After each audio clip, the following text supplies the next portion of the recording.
বাম হাতের শিরার উপর করা ব্যান্ডেজের দিকে একদৃষ্টিতে তাকিয়ে আছে রিথি। কয়েক ঘন্টা আগে তার বিয়ে হয়েছে নিজের থেকে বয়সে ছোট এক ছেলের সাথে। এই বিয়েতে রিথি একদম রাজি ছিল না। রাজি না হওয়ারও যথেষ্ট কারণ আছে, তবে সব থেকে বড় কারণ রিথি নিদ্রের জায়গায় আর কাউকে দিতে চায় না। নিদ্রকে সে আগেও ভালোবাসত, এখনও বাসে এবং ভবিষ্যতেও বাসবে। রিথির প্রথম ভালোবাসা ও প্রথম স্বামী নিদ্র। কপালে সুখ সইল না, ভবিতব্য এটাই। ধরনীর বুকে তাদের ভালোবাসার যাত্রা এতটুকুই। তাই তো নিদ্রকে নিয়ে গেল বিধাতা তার নিজের কাছে। রিধির এখন যার সাথে বিয়ে হয়েছে তার নাম রুদ্ধ। নিদ্র মারা গেছে প্রায় বছর গড়িয়ে যাচ্ছে। রিধি কোনো অনুষ্ঠান উৎসবে থাকে না, পড়ালেখাতেও গ্যাপ পড়ে গেছে। সব মিলিয়ে সে নিজেকে এক ঘরে বন্দি করে রাখে। চঞ্চল রিথি হয়ে যায় এক নিশ্চুপ পুতুল, যে তিক্ত নিজের জীবনের প্রতি, নিজের ভাগ্যের প্রতি।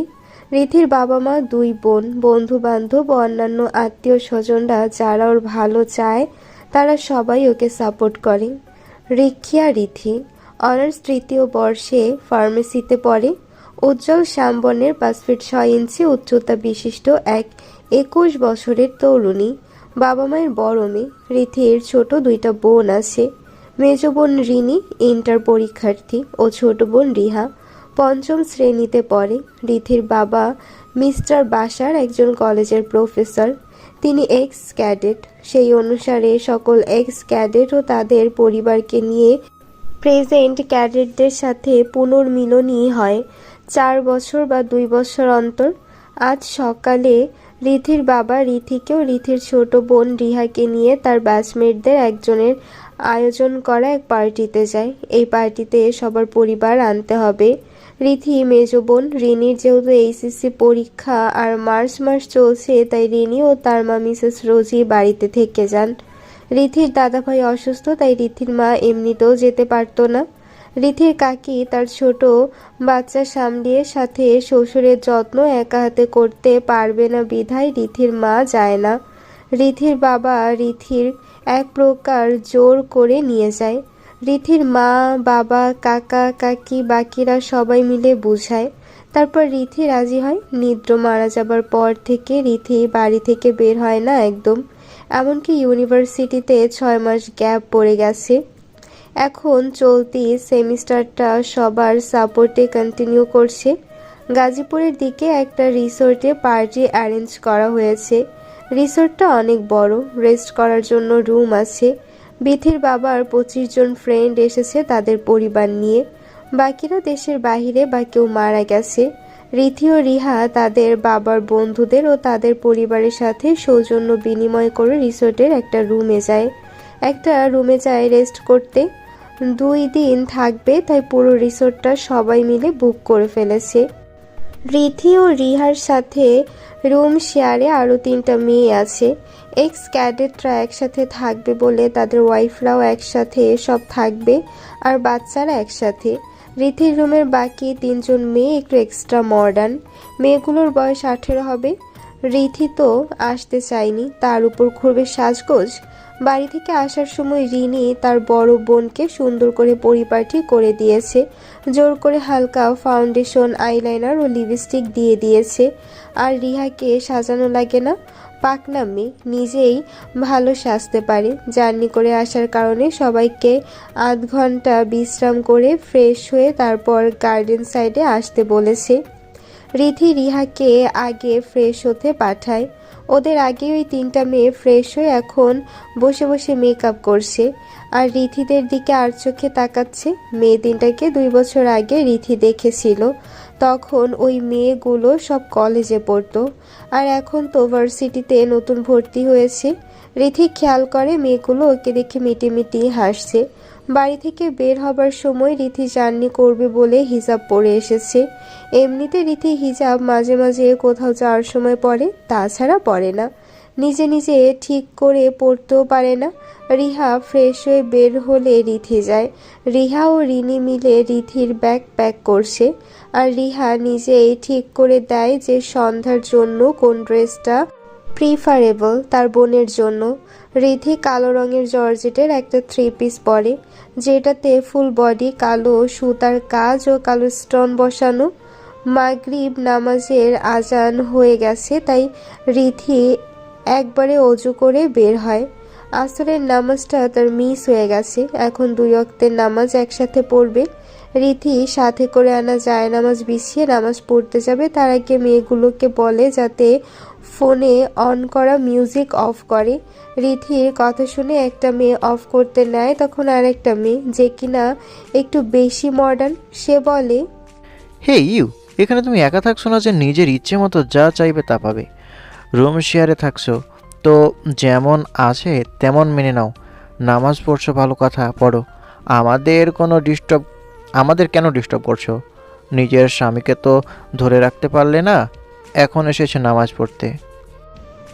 রিধি ক্রুদ্ধ হয়ে যায়। সে তো শুধু নামাজে বিঘ্ন হবে তাই কয়েক মিনিটের জন্য মিউজিক অফ করতে বলেছিল। মেয়েগুলো আজান হবার সময়ও মিউজিক অফ করেনি, তাই রিধি রিকোয়েস্ট করেছিল। এই জন্য তাকে তার স্বামীর মৃত্যুর কথা বলবে? রিধির চোখ দিয়ে 2 ফোঁটা জল গড়িয়ে পড়ে। রিহা এসব দেখে রেগে যায়।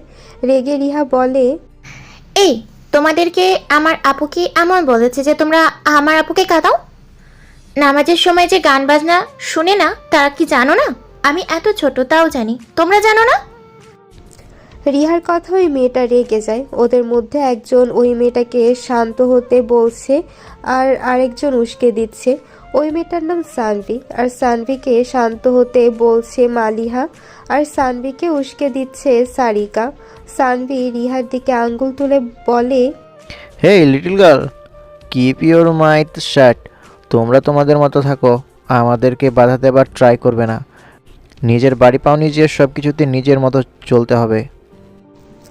রিহা মুখ ভেঙচি দিয়ে বলে, সেম টু ইউ, তুমিও নিজের বাড়ি পাওনি যে নিজের মতো করে চলবে। এবার সারিকা বলে, 2 বছর আগে তো বড় বোনের বুলি ফুটতো, আর এখন ছোট বোনের?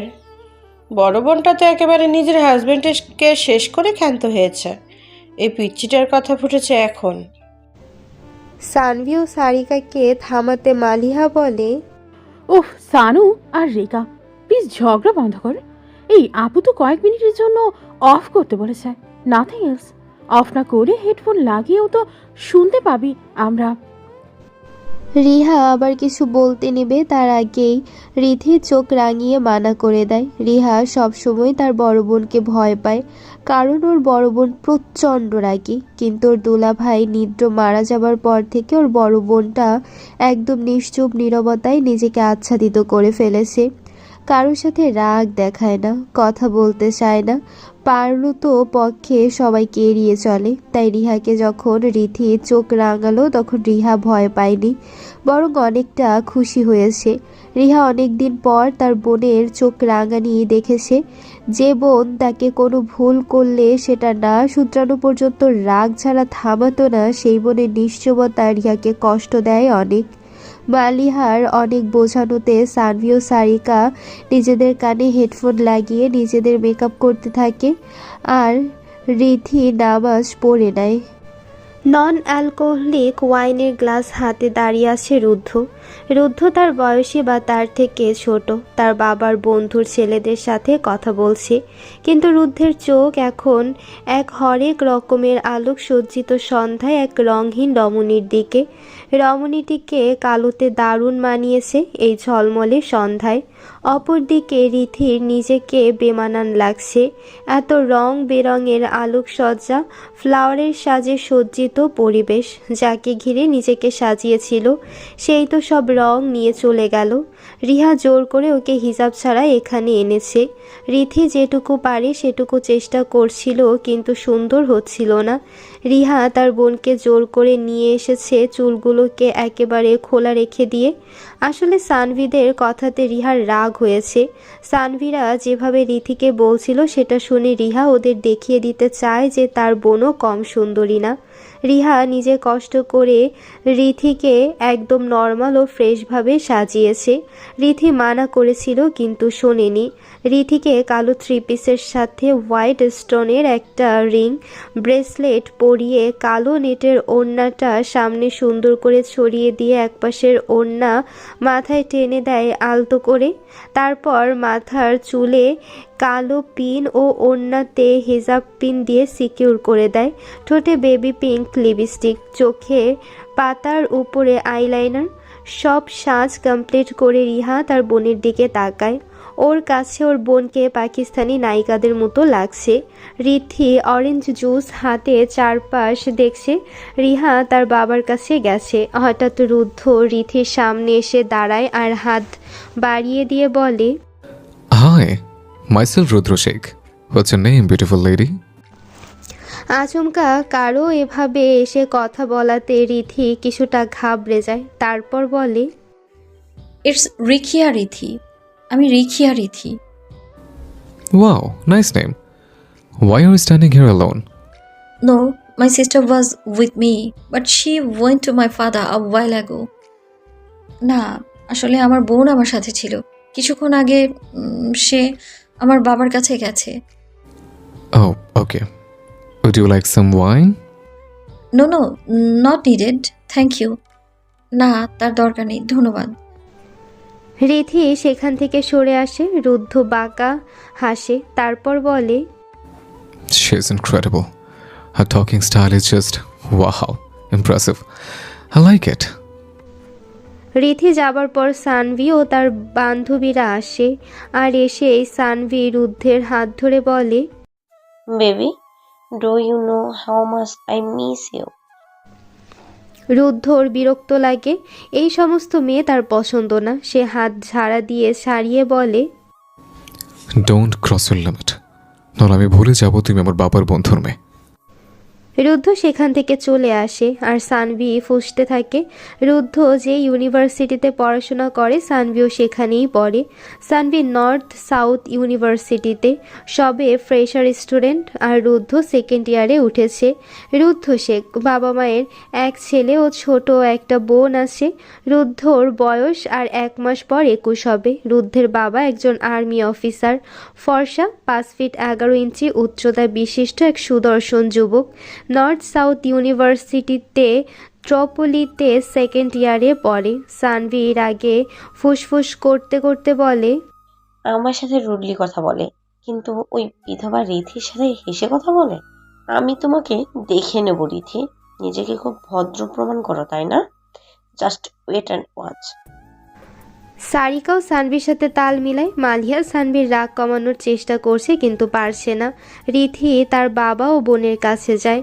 তার বাবা নিজের বন্ধুদের সাথে কথা বলছে। রিথি গেলে ওর বাবা তার বন্ধুদের বলে, এই তো রিথি এসে গেছে। রিথি সবাইকে সালাম দেয়। রুদ্ধের বাবা মিস্টার রাশেদ বলে, শোনো মা, যা চলে গেছে তা নিয়ে যদি নিজেকে শেষ করে দাও তো তোমার বাবা মায়ের কি হবে সেটা কি ভেবেছ? নিজেকে শক্ত করো। আল্লাহ যা করেন ভালোর জন্য করেন। নিজেকে শক্ত করো। সানভির বাবা সহ অনেকে বুঝায়। সানভির বাবা লোকটা অনেক ভালো। সে বলে, আমার মেয়েটাকে ঠিক করতে বাংলাদেশে নিয়ে আসলাম কানাডা থেকে, কিন্তু মেয়ে আমার সারিকা নামক আমাদের পাশের বাসায় থাকা মেয়ের সাথে থেকে আরও বেপরোয়া হয়ে গেল। আমার স্ত্রী তো কানাডার বাসিন্দা। 3 বছর আগে মেয়েকে নিয়ে আমি চলে এসেছি যাতে আমার মেয়ে সঠিকভাবে চলাচল করে। তারপর তো জোর করে এখানকার কলেজ ও ইউনিভার্সিটিতে ভর্তি করালাম। এখন আমার স্ত্রী সামনের মাসে বাংলাদেশে আসবে। এই সারিকার সাথে পরিচয়ের পর থেকে সারিকাকে ছাড়া সানভি কোথাও যায় না।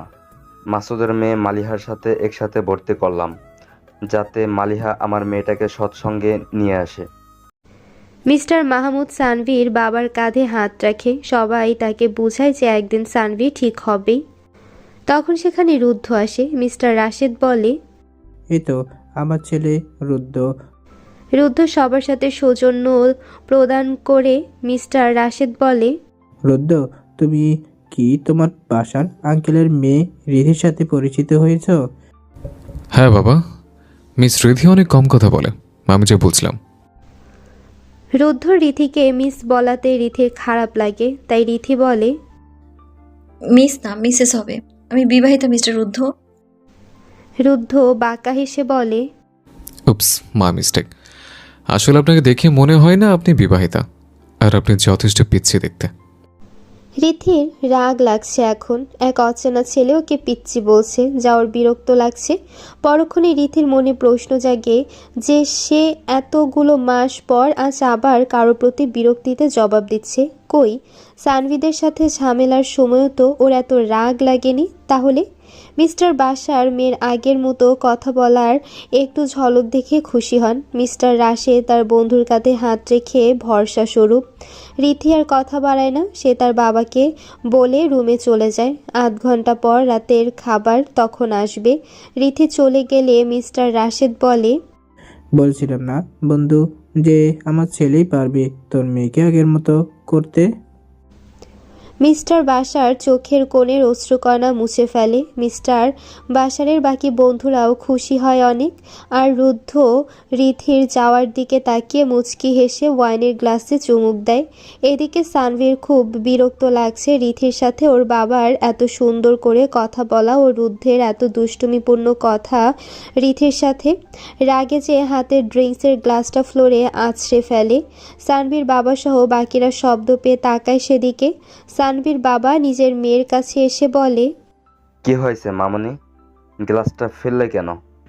নাথিং ড্যাড, তুমি তোমার কাজ করো। এই বলে সানভিও চলে যায়। সানভির সাথে সাথে সারিকাও।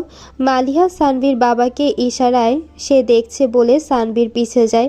মেয়ের এমন অধপতন সানভির বাবার ভালো লাগে না। কানাডা থেকে যেই কারণে নিয়ে আসলো সেটা তো হচ্ছেই না। রিথি রিসোর্টের ভেতর গিয়ে রিসোর্টের বেলকনিতে দাঁড়ায়। এখান থেকে সব কিছু সুন্দরভাবে দেখা যায়। রিথি এগুলো দেখছে আর ফোনে স্ক্রিনে নিদ্রর ছবি বের করে সেটার সাথে কথা বলছে। কেন আমায় একা করে কেন চলে গেলে নিদ্র? তুমি আমার রাতের নিদ্রা কেড়ে এক রঙহীন জীবন উপহার দিয়ে গেলে। আজ নিজেকে বেমানান লাগে এই শত শত আলোকসজ্জার ভিড়ে। যে আমি সবসময় এই ঝলমলে সন্ধ্যার আলোকসজ্জার মতো সজ্জিত হতে চাইতাম, আর আজ সেই আমি এগুলো থেকে দূরে থাকি। আমার বসন্তের সব রং নিয়ে চলে গেলে আর রেখে গেলে রঙহীন বসন্তহীন আমাকে। কথাগুলো রিথির মনের দীর্ঘশ্বাস। এগুলো বলে আকাশের দিকে চোখ সরায়। নিকোষ তারকা খচিত কালো অম্বর। রিথির প্রতি ওয়াক্তের নামাজের মোনাজাতে এই প্রার্থনা থাকেই যে তার নিদ্র যেন জান্নাতবাসী হয়। তারকারাজের দিকে তাকালে রিথির মনে হয় নিদ্র তাকে দেখে হাসছে। রিথির তখন ভালো লাগে, মনটা শান্ত হয়। সানভি ও সারিকা রিথিকে দাঁড়িয়ে থাকতে দেখে একটা শয়তানি বুদ্ধি করে। এরপর রিথির পাশে গিয়ে দাঁড়িয়ে সারিকা বলে, এত ঝলমলে সন্ধ্যাতে কি তোমার মৃত স্বামীকে মনে করছো? রিথির ধ্যান ভাঙে সারিকার কথা শুনে। পাশ ফিরে সারিকা ও সানভিকে দেখে, তারপর আবার আগের মতো আকাশের দিকে তাকায়। উত্তর দিতে ইচ্ছে করছে না তার। সবসময় আমাদের মন কথার জবাব দিতে সায় দেয় না, তখন নীরবতাকে সঙ্গী করাটাকে শ্রেয় মনে হয়। সানভি খোঁচা মারা টাইপ বলে, মৃত স্বামী তো মরেই গেছে, এখন ব্যান্ড নিউ খুঁজতেছে। মৃত স্বামীর জন্য কি সে তার যৌবন নষ্ট করবে নাকি? সারিকাও তাচ্ছিল্য করে বলে, মানুষের সিম্প্যাথি পাওয়ার জন্য এমন ভান ধরে থাকে এরা, পরে ঠিকই নতুন একটা পটিয়ে ফেলে। রিথির চোখ দিয়ে জল গড়ায়। তার এসব কিচ্ছু ভালো লাগে না। যদি খুব দূরে কোথাও যেতে পারত, যেখানে সে তার নিদ্রকে অনুভব করে ঘোরের মাঝে কাটিয়ে দিতে পারবে। সেখানে কেউ কটু কথা বলবে না, কেউ বাস্তবতা মানতে বাধ্য করবে না। রিথি ভাবে, সে কি রবিনসন ক্রুসো হতে চায়? তাহলে তো ভালোই হয়। এক নির্জন জনমানবহীন দ্বীপে মৃত্যুর আগ পর্যন্ত কাটিয়ে দিতে পারবে। দীর্ঘশ্বাস ছাড়ে রিথি, অতঃপর আবারও বিশালাকার অন্তরিক্ষে দৃষ্টি নিবদ্ধ করে। যদি তার হৃদয়স্থল প্রফুল্ল থাকতো তাহলে সে উচিত জবাব দিত, কিন্তু বিষণ্ণতা তাকে গ্রাস করেছে বলেই পাল্টা জবাবের ইচ্ছে পোষণ করছে না। আর এদের এখন বললেও লাভ হবে বলে মনে হয় না। ততক্ষণে মালিহা আসে সেখানে। মালিহা সারিকার কথাগুলো শুনেছে। মালিয়া ফস করে নিঃশ্বাস ছেড়ে ওদের কাছে গিয়ে বলে, রিকা, সানু, কি দরকার তোদের আপুর সাথে কথা বাড়ানোর? সে তো আর কিছু বলেনি তোদের, একাকি দাঁড়িয়ে আছে। কেন খামাখা তোকে এভাবে হার্ট করছিস? সারিকা মুখ ভেঙচি দিয়ে বলে, তোর এত গায়ে লাগছে কেন? তোকে তো বলছি না, যাকে বলছি সে তো চুপ করেই আছে। মালিহা এবার কিছুটা শক্ত কণ্ঠে বলে, রিকা, ভুলে যাস না এটা একটা friendship and celebration reunion. Sanu ও আমার বাবা তাদের বন্ধুর সেলিব্রেশনে পার্টিসিপেট করতে এসেছে, তোকে সানু এনেছে, তাই আমাদের বাবার কোনো ফ্রেন্ডের মেয়েকে এভাবে হার্ট করিস না।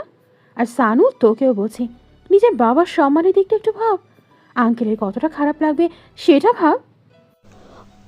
কথাগুলোতে সারিকা অপমানিত বোধ করে। সানভি শুধু বেখেয়ালি রিথির দিকে তাকায়। সারিকা সানভিকে নিয়ে রুমে চলে যায়। মালিহা ওদের যাওয়ার গমন পথে কিছুক্ষণ তাকিয়ে থেকে এরপর রিথির পাশে এসে দাঁড়ায় আর বলে, সরি আপু, ওদের বিহেভিয়ারে আমি সরি। রিথি ঘুরে তাকায় মালিহার দিকে। হলুদাভ ফর্সা মুখশ্রী মালিহার মায়াবী লাগে রিথির কাছে। রিথি মালিহার এক গালে হাত রেখে বলে, তুমি খুব মিষ্টি। ওদের সাথে চলাফেরা করার পরেও তোমার মন সাফ। মালিহা মুচকি হাসে, তারপর বলে, বাবার কাছে শুনেছি তাদের ফ্রেন্ড সার্কেলের সবার মধ্যে বাসার আঙ্কেলের ঘর আলো করে তুমি প্রথম পৃথিবীতে এসেছিলে। পুরো বন্ধু মহলে তুমি একমাত্র সন্তান, বাকিদের তখন বিয়ে হয়েছে আর রাশেদ আঙ্কেলের ওয়াইফ তখন প্রেগনেন্ট। সবাই তোমাকে অনেক স্নেহ করে। বন্ধুর মেয়ে এবং বন্ধু মহলে তুমিই প্রথম সন্তান। সবার আলাদা একটা টান। তোমার ছোটবেলার ছবি বাবা আমাকে দেখিয়েছে, এক অসম্ভব মায়াবী বাচ্চা, ডাগর ডাগর চোখ, উজ্জ্বল বর্ণ, গোলাপি ঠোঁট, ফেস কাটিংটাও মাশাআল্লাহ। বিশ্বাস করো আপু, তোমার ওই বাচ্চা ছবিটার মতোই এখনও তোমাকে কিউট লাগে। তোমাকে হাসি খুব সুন্দর লাগে। 2 বছর আগে তুমি কি সুন্দর হাসি খুশিছিলে, তখন সত্যিই আমি মুগ্ধ হয়েছিলাম। রিথি হাসে, তারপর বলে, রংহীন আমি, হাসির খোরাক হারিয়ে গেছে। আমার জীবনে বসন্তে সূর্য ডুবে গেছে, সেটা আর কখনোই দ্বিতীয় বসন্ত হয়ে উঠবে না আমার হৃদয়ের আকাশে। মালিহা ও রিথির সব কথা কেউ শুনছে আধারের আড়ালে নিজেকে লুকিয়ে। বেলকনিতে অনেকখানি দূরত্ব পরপর সোডিয়াম লাইটের হলুদ আভ পুরো রিসর্ট মরিচ বাতির আলোকে সজ্জিত। লম্বা বেলকনিতে এক সারিতে 4টা রুম আর সোডিয়াম লাইট মাত্র একটা। চারদিক ঘিরে রিসর্টের রুম, তাই পুরো দোতলায় 4টা বাতি। যে নিজেকে আড়াল করে রেখেছে সে হচ্ছে রুদ্ধ। মালিহা রিথিকে কৌতূহল নিয়ে জিজ্ঞাসা করে, আপু, তোমার লাভ স্টোরিটা একটু বলবে প্লিজ? রিথি মলিন হাসে, তারপর কিছুক্ষণ নীরবতাকে সাক্ষী করে বলে, ওর সাথে আমার পরিচয় জাহাঙ্গীরনগর বিশ্ববিদ্যালয়ে ভর্তির সময়। ভর্তির পরীক্ষাতে টিকার পরদিন, মানে যেদিন ভর্তি হতে গিয়েছিলাম সেদিন ও ভলেন্টিয়ার হিসেবে ছিল। ও তখন 3rd ইয়ারে। অনেক আন্তরিকতা নিয়ে আমায় ও আব্বুকে সাহায্য করেছিল। তখন ওর নাম জানতে পারি, নিদ্র। নামের মতোই সে আমার রাতের নিদ্রা কেড়ে নিয়েছে। নাম যতই নিদ্র হোক না কেন, তার প্রতি জন্ম নেওয়া অজানা অনুভূতি আমার রাতের নিদ্রাকে হারাম করে দিয়েছিল। এরপর প্রথম দিন ক্যাম্পাসে ক্লাস করতে যেয়ে ওকে অনেক খুঁজেছিলাম, কিন্তু পাইনি। এরপর পরের দিন ওকে পেলাম, তখন জানতে পারি সে জেনেটিক্সের ছাত্র ছিল, আর আমি তো ফার্মাসি। এরপর ক্যাম্পাসে কোনো দরকার পড়লে সে হেল্প করতো। এর মধ্যেই আমি তাকে ভালোবেসে ফেলি, কিন্তু আমি জানতাম না সে আমায় ভালোবাসে কিনা। বিশ্ববিদ্যালয় জীবনের প্রায় 3 মাস পর জানুয়ারি মাসে যেদিন আমার জন্মদিন, সেদিন সে চকলেট কেক সাথে হরেক রকমের গোলাপ ফুলের তোড়া সাথে একটা চুড়ির ডালা এগুলো নিয়ে আসে। আমার কাছে না সবকিছু স্বপ্ন মনে হচ্ছিল। I was crying that time. কথাটা বলতে বলতে রিথি চোখের কার্নিশ বেয়ে অশ্রু গড়ায়। মালিহা চেয়ে রয় শুধু, কতটা অনুভব নিয়ে বলছে সব। এদিকে রুদ্ধ কাছেও মনে হচ্ছে প্রথম ভালোবাসা কতটা সুন্দর হয়। রিথি আবার বলতে লাগে, যেন পুরো ক্যাম্পাসে সবাই ক্ল্যাপ করছিল। আমি তখন মূর্তির মতো দাঁড়িয়েছিলাম। তখন বান্ধবীদের ডাকে ধ্যান ফেরে আমার, আর নিদ্র তখনও হাঁটু গেড়ে বসেছিল। আমি কি করব বুঝতে না পেরে হুট করে ফুলগুলো নিয়ে নিই। সে কিন্তু একটা ছন্দও বলেছিল, দাঁড়াও মনে করি। হ্যাঁ, মনে পড়েছে। একগুচ্ছ গোলাপ হাতে নিয়েও আমার হৃদয়েও কথা। রাতের নিদ্রা শূন্য নিদ্র যে, তোমার আখি তটে বিলীন সে। রুদ্ধ এবার ঠোঁটের কোণে মুগ্ধকর হাসি ঝুলিয়ে আলো আধারিতে এক ঠোঁটে হাসি ও অশ্রু জলে পরিপূর্ণ রমণীকে দেখছে। সে যদি পারত এই রমণীর চোখের জল মুছে দিতে। রিথি ছন্দ বলার পর বলে, আমি ফুলটা নিয়ে লজ্জাতে তাকাতে পারছিলাম না তার দিকে, তাই দৌড়ে চলে গিয়েছিলাম সেখান থেকে। কেক আর কাটা হয়নি। সেদিন সারা রাত আমি চোখের পাতা এক করতে পারিনি। অন্ধকারে আমি শুধু একা একা নিঃশব্দে মুচকি হেসেছিলাম নিড্র প্রপোজের ঘটনাটা মনে করে। পরের দিন ক্যাম্পাসে গিয়ে শুনি যে কেকটাকে নাকি গরিব বাচ্চাদের খাইয়ে দিয়েছিল সে। আমি অনেক খুশি হয়েছিলাম। এরপর কিভাবে আমি ওকে অ্যাকসেপ্ট করলাম তা বুঝতেও পারলাম না। আমার যখন সেকেন্ড ইয়ার শেষ, এরপর আমি বাসায় বলি, কারণ নিড্রর বাড়ি চট্টগ্রাম, তাই সে মাস্টার্স চট্টগ্রাম ইউনিভার্সিটিতে করতে চায়। আর ওর বাবা তখন অসুস্থ ছিল আর বিজনেসের দিকটা বড় ছেলেকেই দেখতে বলছিল। নিড্রর ছোট ভাই তখন ইন্টারে পড়ে। ওদের পুরো পরিবার আমাদের বাসায় আসে আর আমাদের আগদ হয়। যেদিন আগদ হয় সেদিন সারা রাত আমরা দুজন বেলকনিতে বসে আকাশ দেখছিলাম, গল্প করছিলাম। বিয়ের 1 মাস পর আবার যখন এলো তখন আমরা কাছাকাছি এসেছিলাম। 2 দিন থেকে ও চলে যায় আবার। এর 1 সপ্তাহ পর আবার ঢাকা ওকে আসতে হয়, তাই রওনাও হয়েছিল, কিন্তু পথিমধ্যে ঘটে যায়। রিথি নিচে বসে পড়ে, ঢুকরে কাঁদতে থাকে মুখে হাত দিয়ে। মালিহা রিথির পাশে বসে জড়িয়ে ধরে সামলানোর চেষ্টা করছে। রুদ্ধ আকস্মিক রিথির কান্না দেখে ব্যতিব্যস্ত হয়ে যেতে নেয় রিথির কাছে, কিন্তু সে গেলে রিথি অপ্রস্তুত হয়ে যাবে, তাই আর যায় না। রিথির কান্না থামছে না। ওই ঘটনাটা যে কী সেটা মালিহা ও রুদ্ধের বুঝতে অসুবিধা হয় না। মিনিট 10 পর রিথি শান্ত হয়, তারপর চোখ মুছে কাঁপা কাঁপা স্বরে বলে, Can you please leave me alone? Maliha মাথা নাড়িয়ে চলে যায়। রিথি চুপচাপ নিস্তব্ধ হয়ে দাঁড়িয়ে থাকে। মালিহা চলে যাবার কিছুক্ষণ পর রুদ্ধ আসে রিথির কাছে, তারপর উক্তি করে বলে, তোমার চোখের কাজল হবার অধিকার দিবে? রিথি চমকে তাকায় পেছনে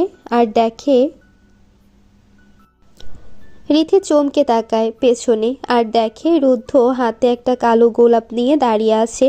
রিথি অবাক হয় ভীষণ। এই মুহূর্তে রুদ্ধকে এখানে আশা করেনি রিথি। রুদ্ধ রিথির চোখের সামনে চুটকি বাজিয়ে ধ্যান ভাঙায়, তারপর বলে, কি ভাবছেন মিস রিথি? উপস, মিসেস রিথি। রিথির বিরক্ত লাগা শুরু হয়েছে, তাই সে খানিকটা সরে যায়। রিথিকে সরে যেতে দেখে রুদ্ধ খানিকটা রিথির দিকে সরে আসে। এভাবে রিথি সরে গেলে রুদ্ধ সরে যায় রিথির দিকে। রিথির এবার রাগ লাগে, তাই বলে, কি সমস্যা আপনার? আমার পিছনে লেগেছেন কেন? কি সমস্যা বলো তো? আসলে নিজে বুঝতে পারছি না। রুদ্ধর ভাবুক ও বেখেয়ালি কথা শুনে রিথির আর এখানে দাঁড়াতেই মন চায় না, কিন্তু রুমে তো সানভীরা আছে, তাও অগত্যা রিথি রুমের দিকে অগ্রসর হয়। রিথিকে চলে যেতে দেখে রুদ্ধ রিথির হাত ধরে টান দেয়। হাতে টান দেওয়ার দরুন রিথি তাল সামলাতে না পেরে রুদ্ধের বুকে এসে পড়ে আর রুদ্ধের রেলিংয়ের সাথে পিঠ ঠেকে যায়। চুলের সাথে কালো ক্লিপ ও আলপিন দিয়ে ওড়না মাথায় সিকিউর করাতে ওড়না মাথা থেকে পড়ে না, তবে মুখের সামনে খানিকটা চুল কানের পাশ থেকে বেরিয়ে আসে। রুদ্ধ রিথির চুলগুলো হাত দিয়ে সরিয়ে দেয়। তখনই সানভি ও সারিকা রুম থেকে বের হয় আর এই দৃশ্য দেখে। সানভি রাগে কাঁপতে থাকে। সানভি এগিয়ে ওদের কাছে যেতে নিলে সারিকা তাকে আটকায়। মালিয়া রুম থেকে এখনো বের হয়নি। রুদ্ধ রিথির চুলগুলো সরিয়ে দিয়ে কানের পাশে কালো গোলাপটা গুজে দেয়, তারপর বলে, কালোতে আপনি অপরূপা, একদম কালো পরীর মতো লাগছে আপনাকে। যখন আপনাকে দেখি আমি আমার ভাষাতে নিয়ন্ত্রণ রাখতে পারি না। এক ভয়ঙ্কর হৃদয় হরণী আপনি। রিথি পলকহীন তাকিয়ে তাকিয়ে সবটা শুনল। কথাগুলো মোহনীয়, তবে এগুলো তার জন্য নিষিদ্ধ। রিথি অনেকটা অস্বস্তি নিয়ে সরে আসে, তারপর কানের পাশে হাত দিয়ে কিছু বলবে তার আগেই রুদ্ধ বলে, একবার নিজেকে সাজে আয়নায় দেখবেন, তারপর নয় ফুলটাকে সরিয়ে ফেলবেন। আর হ্যাঁ, আমি কিন্তু আপনার শুধু হাত আর চুল ধরেছি, নাথিং এলস। সো আমাকে আবার বোকা ও ক্যারেক্টারলেস উপাধি দিবেন না। আফটার অল আমার ডিসেন্ট বয়। রিথি কি বলবে ভেবে পেল না। অস্বস্তি হচ্ছে প্রচুর। রুদ্ধ চলে যায় সেখান থেকে। সারিকা ও সানভি রুদ্ধকে দেখে আবারও রুমে ঢুকে পড়ে। রিথি সেখানেই দাঁড়িয়ে আছে। সানভি সারিকার হাত ছাড়িয়ে হনহন করে রুম থেকে বের হয়ে যায়। সারিকাও পেছনে যায়। সানভি রেগে সারিকাকে বলে, এই রিথিকে একটা শিক্ষা না দিলে আমার রাগ কমছে না। কি করব আমি? Rekha, please tell me what I will do. Sarika শয়তানি হাসি দিয়ে বলে, রিথির বদনাম? সানভি অবাক হয়ে যায়। তা দেখে সারিকা বলে, রীতির ক্যারেক্টার নিয়ে কাল প্রশ্ন উঠবে যদি আমরা কাজটা করতে পারি। তবে হ্যাঁ, মালিহাকে কিন্তু এসব বলা যাবে না। সানভি কিছু না বুঝেই রাজি হয়ে যায়। রাত 8:30, ডিনার করতে যায় সবাই। রীতি পরে কি মনে করে যেন ফুলটা আর খোলেনি। তার কালো গোলাপ পছন্দের। রীতি ও নিদ্রের যেদিন বিয়ে হয়েছিল সেদিন নিদ্র রীতিকে কালো গোলাপ দিয়েছিল। এই ফুলটা সব সময় পাওয়া যায় না। ডিনারের সময় রুদ্ধ রীতির দিকে তাকিয়ে চোখের ইশারায় বলে। রীতি তখন থম মেরে যায়। সে তো ফুলটা ভালো লাগলো বলে ফেলেনি। আর এদিকে সানভি ও সারিকার পরিকল্পনা করা শেষ। তারা দুজনেই রুদ্ধের এরকম রীতির প্রতি কেয়ার দেখে ফলছে। ডিনার শেষ, তাই এখন ডেজার্ট সার্ভ হবে। ডিনারের সময় পানি দেওয়া হয়নি, 7 আপ ও পেপসি দেওয়া হয়েছে। কিন্তু এই দুইটা ড্রিঙ্কসে রীতির গ্যাস হয়, তাই পানি বা জুস খুঁজছে। তখন ওয়েটারের কাছে অরেঞ্জ জুস দেখে রীতি একটা নেয়। রীতি জুসটা নেবার পর সারিকা ও সানভি শয়তানি হাসে, কারণ তারা এটাতে অ্যালকোহলিক ওয়াইন কিছুটা মিক্সড করেছে। জুসটা খাওয়ার পর রীতির ভালো লাগছে। সে তার বাবাকে বলে রুমে চলে যায়। রিহা আর একটু থাকবে, তাই যায় না। দোতলার সিঁড়ি পার হওয়ার পর রীতির মাথা হালকা ভার লাগছে। তখন সারিকা ও সানভি পেছন থেকে এসে ইচ্ছে করে একটা ফাঁকা রুমে ঢুকে পড়ে। আসলে রুমটা রুদ্ধের। রীতি তখন ভাবে এটাই তার রুম, কারণ সানভিরা তো তার সাথে এই রুম শেয়ারে। রীতি রুমে ঢুকে শুয়ে পড়ে আর সানভি ও সারিকা বের হয়ে যায়। আধ ঘন্টা পর সবাই যে যার রুমে চলে যায়। রুদ্ধের বাবা পার্টির হোস্ট, তাই রুদ্র এক বেডের আলাদা রুম নিয়েছে। রুদ্ধ রুমে ঢুকে লাইট জ্বালিয়ে দরজা বন্ধ করে বিছানায় তাকালে অবাক হয়ে যায়। রুদ্ধ রীতির কাছে গিয়ে বসে, কিন্তু রীতিকে দেখে গভীর ঘুমে মনে হচ্ছে। রুদ্ধ বার কয়েক ডাকলে সাড়া পায় না। রুদ্ধ আর ডাকে না। রুদ্ধের কেন জানি রীতিকে বারবার দেখতে ইচ্ছে করছে, তাই হাত দিয়ে রীতির মুখের উপর এসে পড়া চুলগুলো সরিয়ে দেয়। কিছুক্ষণ তাকিয়ে থাকে রীতির ঘুমন্ত মুখশ্রীর দিকে। এদিকে রিহা রুমে গিয়ে তার বোনকে খোঁজার পর না পেয়ে বাবার কাছে গিয়ে বলে। মিস্টার বাসার আশেপাশে খোঁজ করে, কিন্তু পাচ্ছে না। কিছুক্ষণ খোঁজার পর সারিকা বলে, আঙ্কেল, আমার মনে হয় আমাদের প্রতিটা রুম খোঁজা উচিত। সারিকার কথা সবাই ঠিক মনে করে সব রুম খুঁজতে থাকে। আর এদিকে রুদ্ধ ফ্লোরে বসে রীতির দিকে তাকিয়ে আসে। মোবাইলে কয়েকটা ছবিও তুলেছে। কেন তুলেছে জানে না সে। আধ ঘন্টার মতো হয়ে গেছে খুঁজছে। শেষে তারা রুদ্ধের রুমে নক করে। রুদ্ধের প্রথমে নকের শব্দও শোনে না। এরপর আরও 2বার নক করার পর রুদ্ধের হুঁশ ফেরে। এরপর দরজা হালকা খুলে বাহিরে যায়। রুদ্ধের বের হতে দেরি, কিন্তু সারিকার দরজা ঠেলে ভেতরে যেতে দেরি নেই। এগুলো কি হচ্ছে? রুদ্ধের বোধগম্য হচ্ছে না।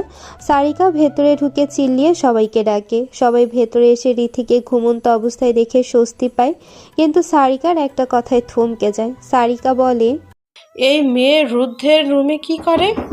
সন্ধ্যা থেকে দেখছি যে মেয়েটা রুদ্ধর সাথে বেশি মিশছে। কোনো খারাপ উদ্দেশ্য নেই তো এদের আবার? সবাই অবাক হয়ে তাকিয়ে আসে। রুদ্ধ কিছুক্ষণ চুপ থেকে ব্যাপারটা বোধগম্য হতেই রাগে চিল্লিয়ে বলে, মাইন্ড ওর ল্যাঙ্গুয়েজ সারিকা। আমি জানি না সে এখানে কীভাবে এলো। আর সন্ধ্যা থেকে আমি নিজে তার সাথে পরিচিত হতে গিয়েছে, তাকে কমফোর্টেবল ফিল করাতে, nothing more. So keep your bloody mouth শাট। নিজেরা তামাশা করো আর আমি বললেই খারাপ? ওয়াও! তো এতক্ষণ কেন সবাইকে জানাওনি যে এই মেয়েটা তোমার ঘরে? আমাদের হইচয়ে কি শোনোনি? দরজাও তো একাধিকবার নক করতে হয়েছে। এত লেট কেন করলে দুজন খুলতে? সানভীর সারিকার ইঙ্গিত কেন জানি ভালো ঠেকছে না। কেন জানি মনে হচ্ছে বড় কিছু হবে যদি তাকে রুদ্ধকে হারাতে হয়। সানভি কিছু বলতে নেবে, তার আগে মালিহা রক্তচক্ষু নিয়ে সানভির হাত খামছে ধরে আর আস্তে করে বলে, আমি জানি না তোদের দুজনের এতে কোনো হাত আছে কিনা, তবে প্লিজ পরিস্থিতি আর খারাপ করিস না। সারিকার ব্যবহার জাস্ট জঘন্য। রীতি আপুকে যে ফাঁসাচ্ছে সেটা বোঝা যাচ্ছে, তাই এখন বড়রা যা বলবে তাই হবে। অ্যান্ড নো মোর ওয়ার্ডস। সানভির অস্থির লাগছে সব কিছু। সানভির ভাবনা রীতিকে খারাপ বানাতে গিয়ে আবার নিজের ক্ষতি করে বসলো না তো। উপস্থিত কিছু আন্টিরা রীতিকে নিয়ে বাজে মন্তব্য করছে, যা রুদ্ধের পছন্দ হচ্ছে না। তাই রুদ্ধ চিৎকার করে বলে, এনাফ ইজ এনাফ। আপনারা রীতিকে নিয়ে বাজে কমেন্ট করার আগে সবটা জেনে নেবেন। আর আমি আজকে রীতিকে বিয়ে করব। যে যাই বলুক আমি শুনবো না। ওর ক্যারেক্টার নিয়ে কথা হচ্ছে তো আমার জন্যই, তাই না? So I will marry her right now. After that you can talk nonsense about Rithi. রুদ্ধ এটা বলে রুম থেকে বের হয়ে চলে যায়। সানভি তাজ্জব বনে যায় পুরো। সারিকাও হতভাগ। রুদ্ধের মা প্রথমে দ্বিমনা করছিল, বিধবা ও বয়সে বড় মেয়েকে ছেলের বউ করতে। রুদ্ধের বাবা তাকে বোঝায়, এরপর সে রাজি হয়। রিথিকে মালিহা চোখে মুখে পানি ছিটিয়ে জাগায়। রিথির কাছে সব কিছু কেমন ডাবল ডাবল লাগছে, তাই সে মালিহাকে বলে। সব ডাবল কেন? মালিহা বুঝে যায় রিথি ড্রাঙ্ক বা কেউ করিয়েছে। মালিহা ও রিথি ম্যানেজারকে বলে ওয়েটারকে দিয়ে লেবু পানি আনিয়ে রিথিকে খাওয়ায়। সব মহিলারা রুম থেকে বেরিয়ে গার্ডেনে চলে যায়। মিস্টার রাশেদ রিসর্ট ম্যানেজারকে বলে কাজী খুঁজে আনতে। এদিকে রিথিকে যখন বিয়ের কথা বলা হয়, রিথি রেগে গিয়ে বলে, আমি বিয়ে করব না। বিয়ে ছেলে খেলা না যে মিথ্যা অপবাদ গোছাতে বিয়ে করতে হবে। আমি জানি না আমি এখানে কিভাবে এসেছি, তাই আমাকে আর রুদ্ধকে নিয়ে বাজে কথা বলার কোনো কারণ নেই। বিয়ে আমি করব না। আমি নিডর স্ত্রী, আর সেটাই থাকবো আমি। মিস্টার বাশার বলে, দেখো রীতিমা, তুমি আমার মেয়ে, তোমার কোনো কাজে আমি বাধা দেইনি।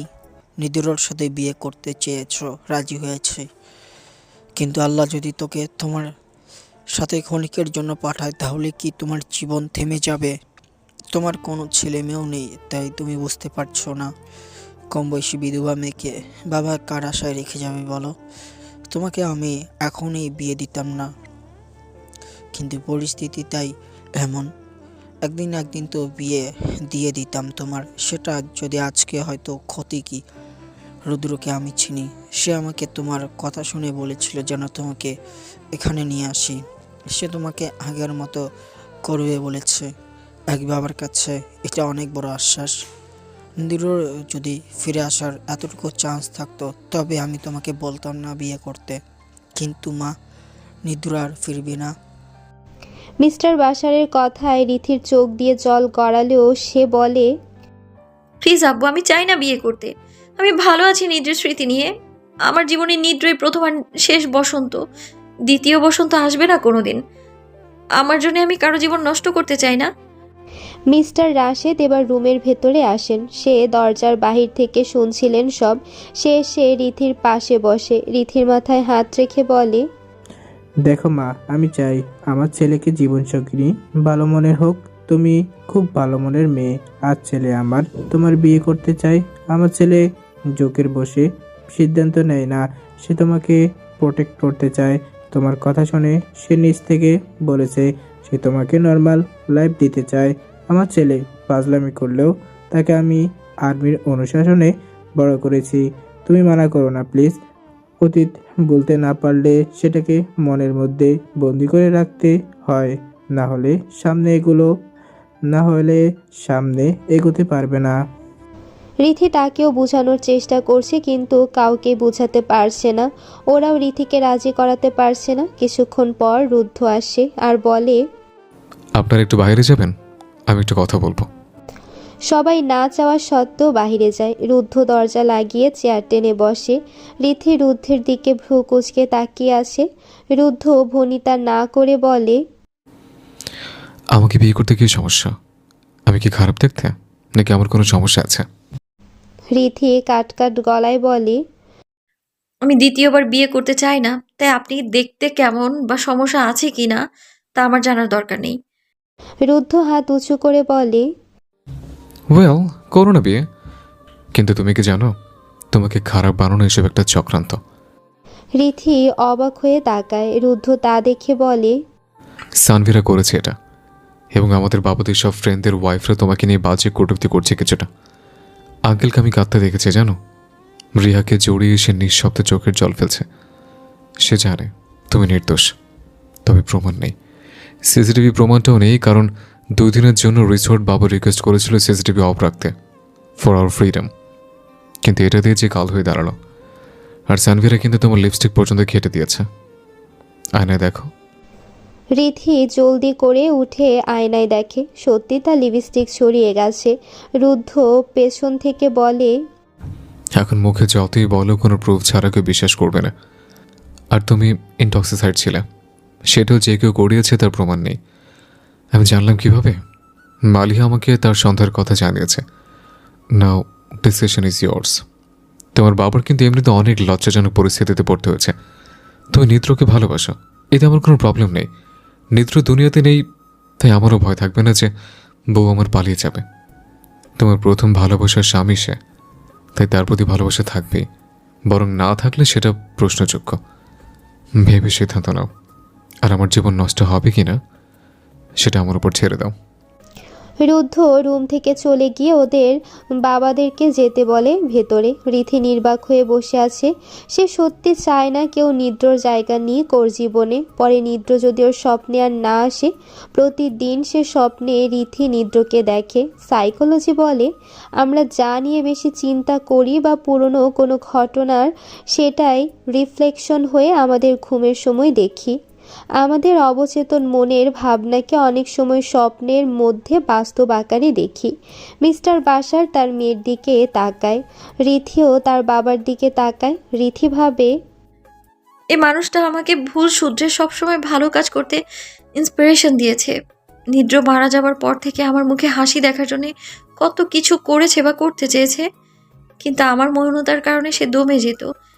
এক বাবা নিজের মেয়ের বদনাম মানতে পারে না, আর সেখানে আমার বাবা আমাকে নিয়ে মিথ্যা অপবাদগুলো শুনেছে। আমাদের 3 বোনকে আগলে রেখেছে, কত কিছু মেনে নিয়েছে। বাবারা সবসময় নিজের মেয়েকে তারপরে কে আগলে রাখবে এমন মানুষ খোঁজে। তাকে কিভাবে কষ্ট দেই? নিদ্রকে আমি মৃত্যু ছাড়া পাবও না, আর নিজের মৃত্যু কামনা করতে করতে ভুলেই গেছি যে আমি একজন মৃত মানুষের ভালোবাসাটাই দেখছি। আর এদিকে যে বাবা আমাকে 21টা বছর যাবৎ ভালোবাসে, সেটা আমি দেখছি না। এমন তো না যে বাবা আমাকে আর নিদ্রকে আলাদা করতে চেয়েছে। দীর্ঘশ্বাস ফেলে রিথি বিমর্ষ নয়নে মাথা নাড়িয়ে বিয়েতে সম্মতি দেয়। বিয়ের পর সে তার নিজের মতো থাকবে এটাও বলে। পারিপার্শ্বিক সাপেক্ষে সে বিয়েটা করছে, তবে সে তার ও নিদ্রার মাঝে কাউকে আসতে দিবে না। সবার সামনে বিয়েটা হোক, এরপর দেখা যাবে কি হয়। কিছুক্ষণ পর কাজী এসে রুদ্ধ ও রিথির বিয়ে পড়িয়ে দেয়। এরপর রিথিকে রিসর্টে রুদ্ধের রুমে রেখে সবাই চলে যায়। মূলত রিথি একা থাকতে চেয়েছে। ঘড়িতে এখন রাত 10টা বাজছে প্রায়। ডিনার তো সবাই 8:30 করে ফেলেছে। রিথি নিজের হাতের শিরার উপর ভাঙা কাঁচ দিয়ে টান দেয়, রক্ত ফিনকি দিয়ে চুয়ে পড়তে থাকে। এমনিতে রিথি রক্ত বা কাটাছেঁড়া দেখলে ভয় পায়, তাই বেশি গভীর করে হাত কাটতে পারল না। রিথির এই কাজের কারণ, রিথিকে কিছুক্ষণ আগে রুদ্ধের রুমে রেখে গেলে রিথি একা থাকতে চায়, কিন্তু চাইলেই কি আর একাকী নিরিবিলি থাকতে পারে? না, পারে না। তেমনি মিনিট 5 মাথায় সানভি ও সারিকা রিথির কাছে আসে। সানভি হিংস্রতার সাথে রিথির গলা টিপে ধরে আর বলতে থাকে, how dare you to marry Rudra, you cheap girl. নিজের রূপ দেখে ফাঁসিয়ে নিলে রুদ্রকে। তুমি কি ভুলে গেছ যে তুমি বিধবা হয়েও নিজের থেকে ছোট একটা ছেলেকে বিয়ে করলে? ইউ ব্লাডি হেল। সারিকা রিথিকে কাশতে দেখে সানভিকে জোর করে ছাড়িয়ে আনে। সানভি সারিকার হাত ছুটিয়ে বারবার যেতে চাইছে রিথির উপর আক্রমণ করতে, আর রিথি গলায় হাত রেখে কাশতে থাকে। আর একটু হলে হয়তো দম বন্ধ হয়ে যেত। সারিকা রিথিকে বলে, কি ভালোবাসা তোমার! প্রথম হাজব্যান্ডের কথা কি মনে পড়লো না? হ্যান্ডসাম কিউট ছেলে দেখলেই গলা ঝুলে পড়তে মন চায় নাকি? সে নাকি আবার নিজের প্রথম স্বামীকে ভালোবাসে। সুন্দর ছেলে দেখলে মন সামলাতে পারো না। How funny! এই কথাগুলো যথেষ্ট ছিল রিথিকে স্তব্ধ করে দিতে। রিথি কাশি থামিয়ে বাকশূন্য চোখে ওদের দিকে নির্বিশেষ তাকিয়ে আছে। সারিকা সানভিকে নিয়ে সেখান থেকে চলে যায়, আর রিথি ওইভাবেই তাকিয়ে আছে। তার মাথায় সানভি ও সারিকার বলা কথাগুলো ঘুরপাক খাচ্ছে। কয়েক মিনিট পার হওয়ার পর রিথি হুট করে হিংস্র হয়ে ওঠে। রিসোর্টের এই রুমে যা যা আছে সব ভাঙা শুরু করে, দরজা লাগিয়ে সব কিছু তছনছ করতে থাকে, আর মুখ দিয়ে চিৎকার করে বলতে থাকে, আমি কাউকে ফাঁসাইনি, আমি নিদ্রকে ভালোবাসি। দরজার বাইরে সকলে ভিড় জমাতে থাকে, কারণ একটু আগে রিহা তার বোনের কাছে এসে দেখে দরজা ভেতর থেকে বন্ধ আর ভেতর থেকে ভাঙচুরের শব্দ আসছে। রিহা তখন ঘাবড়ে যায়। রিহা জানে তার বোন কতটা ডেসপারেট। মাঝে মাঝে রাগ কন্ট্রোল করতে রিথিকে মেডিসিন নিতে হয়। রিথির বাইপোলার ডিসঅর্ডার আছে, তবে সেটা সে ক্ষণে ক্ষণে কন্ট্রোল করতে পারে, আবার হুট করে সামান্য বিষয় নিয়েও রেগে যায়। রিথির নিদ্রার সাথে দেখা হওয়ার আগেও এই রোগ ছিল। এরপর প্রপার মেডিকেশন ও নিদ্রার সাথে চলাফেরা করতে করতে ওর এই লক্ষণ আর দেখা যায়নি। রিথি এর আগে অতিরিক্ত রেগে যেত, কেউ ওর সাথে সামান্য মিসবিহেভ করলেও প্রচণ্ড রেগে যেত আর হাতের কাছে যা পেত তাই ভাঙতে থাকতো। রিহার এখনও মনে আছে, রিহা যখন 6 বছরের, তখন রিহা ক্লাস 1-এ পড়তো। তখন রিহা রিথির একটা বইয়ে ভুলে পানি ফেলে দিয়েছিল, আর রিথি সেটা দেখে রেগে রিহাকে 2 গালে সজোরে 2টা থাপ্পড় মারে আর নিজে গিয়ে রিহার সব বইয়ে পানি ঢেলে ভিজিয়ে আসে আর একটা কাচের কাপ টেবিল থেকে ফেলে দেয়। তখনই রিথির বাবা মায়ের মনে হয় রিথিকে সাইকোলজিস্ট দেখানো দরকার। সাইকোলজিস্ট তখন একটা মেডিসিন দেয়, কারণ বাইপোলার ডিসঅর্ডারের রোগী অনেক সময় আত্মহত্যায় যেতে পারে, কারণ মানসিকভাবে সে সন্তুষ্ট না। রিহা তার বাবার কাছে দৌড়ে গিয়ে এটা বললে মিস্টার বাসার চটজলদি সেখানে যায়। বাকিরাও সাথে আসে। দরজা ধাক্কানোতে খুলছে না। ভেতর থেকে কিছুক্ষণ পর শব্দ আসা বন্ধ হয়ে যায়। রুদ্ধ দরজা খোলার জন্য রিসর্ট ম্যানেজারকে ডাকে, তবে রিথি তো সিটকিনি দিয়ে লক করেছে, তাই লাভ হয় না। রুদ্ধ সহ আরও 2 জন দরজা ভাঙার চেষ্টা করছে। শেষমেশ সক্ষম হলেও ভেতরে গিয়ে দেখে রিথি বিছানায় শুয়ে আছে। তার বাম হাত থেকে টুপটুপ করে রক্ত ফ্লোরে পড়ছে। ফ্লোরে খানিকটা জায়গায় রক্তের লঘু এখন গড়ানোর অপেক্ষা। রুদ্ধ জলদি করে রিথির হাতটাকে উঁচু করে ধরে যাতে রক্ত কম ঝরে। হাত কোথায় কেটে গেল সেটা হৃৎপিণ্ড লেভেল থেকে উঁচু করে রাখলে রক্ত ঝরা কমে। এরপর কি করবে ভেবে পাচ্ছে না। তখন মিস্টার বাসারের এক বন্ধু ডাক্তার, সে এসে ঠিক করে মেডিসিন দিয়ে ব্যান্ডেজ করে দেয় আর বলে, বাসার বিথি কি এর আগে কখনো সুইসাইড অ্যাটেম্প্ট করেছিল? হ্যাঁ, নিদ্র মারা যাওয়ার 3 দিন পর একসাথে 7টা স্লিপিং পিল খেয়েছিল। তখন আমরা ওর উপর নজর রাখতাম, তাই সময়ের মধ্যে হসপিটালে নিয়ে গিয়েছিলাম। তারপর আবার কাউন্সিল করানো শুরু করি ওর। মিস্টার বাসার কিছুক্ষণ চুপ থেকে বলে, আবার চিকিৎসা মানে? মিস্টার বাসারের কথায় তার বন্ধু বলে, ওর বাইপোলার ডিসঅর্ডার আছে সামান্য।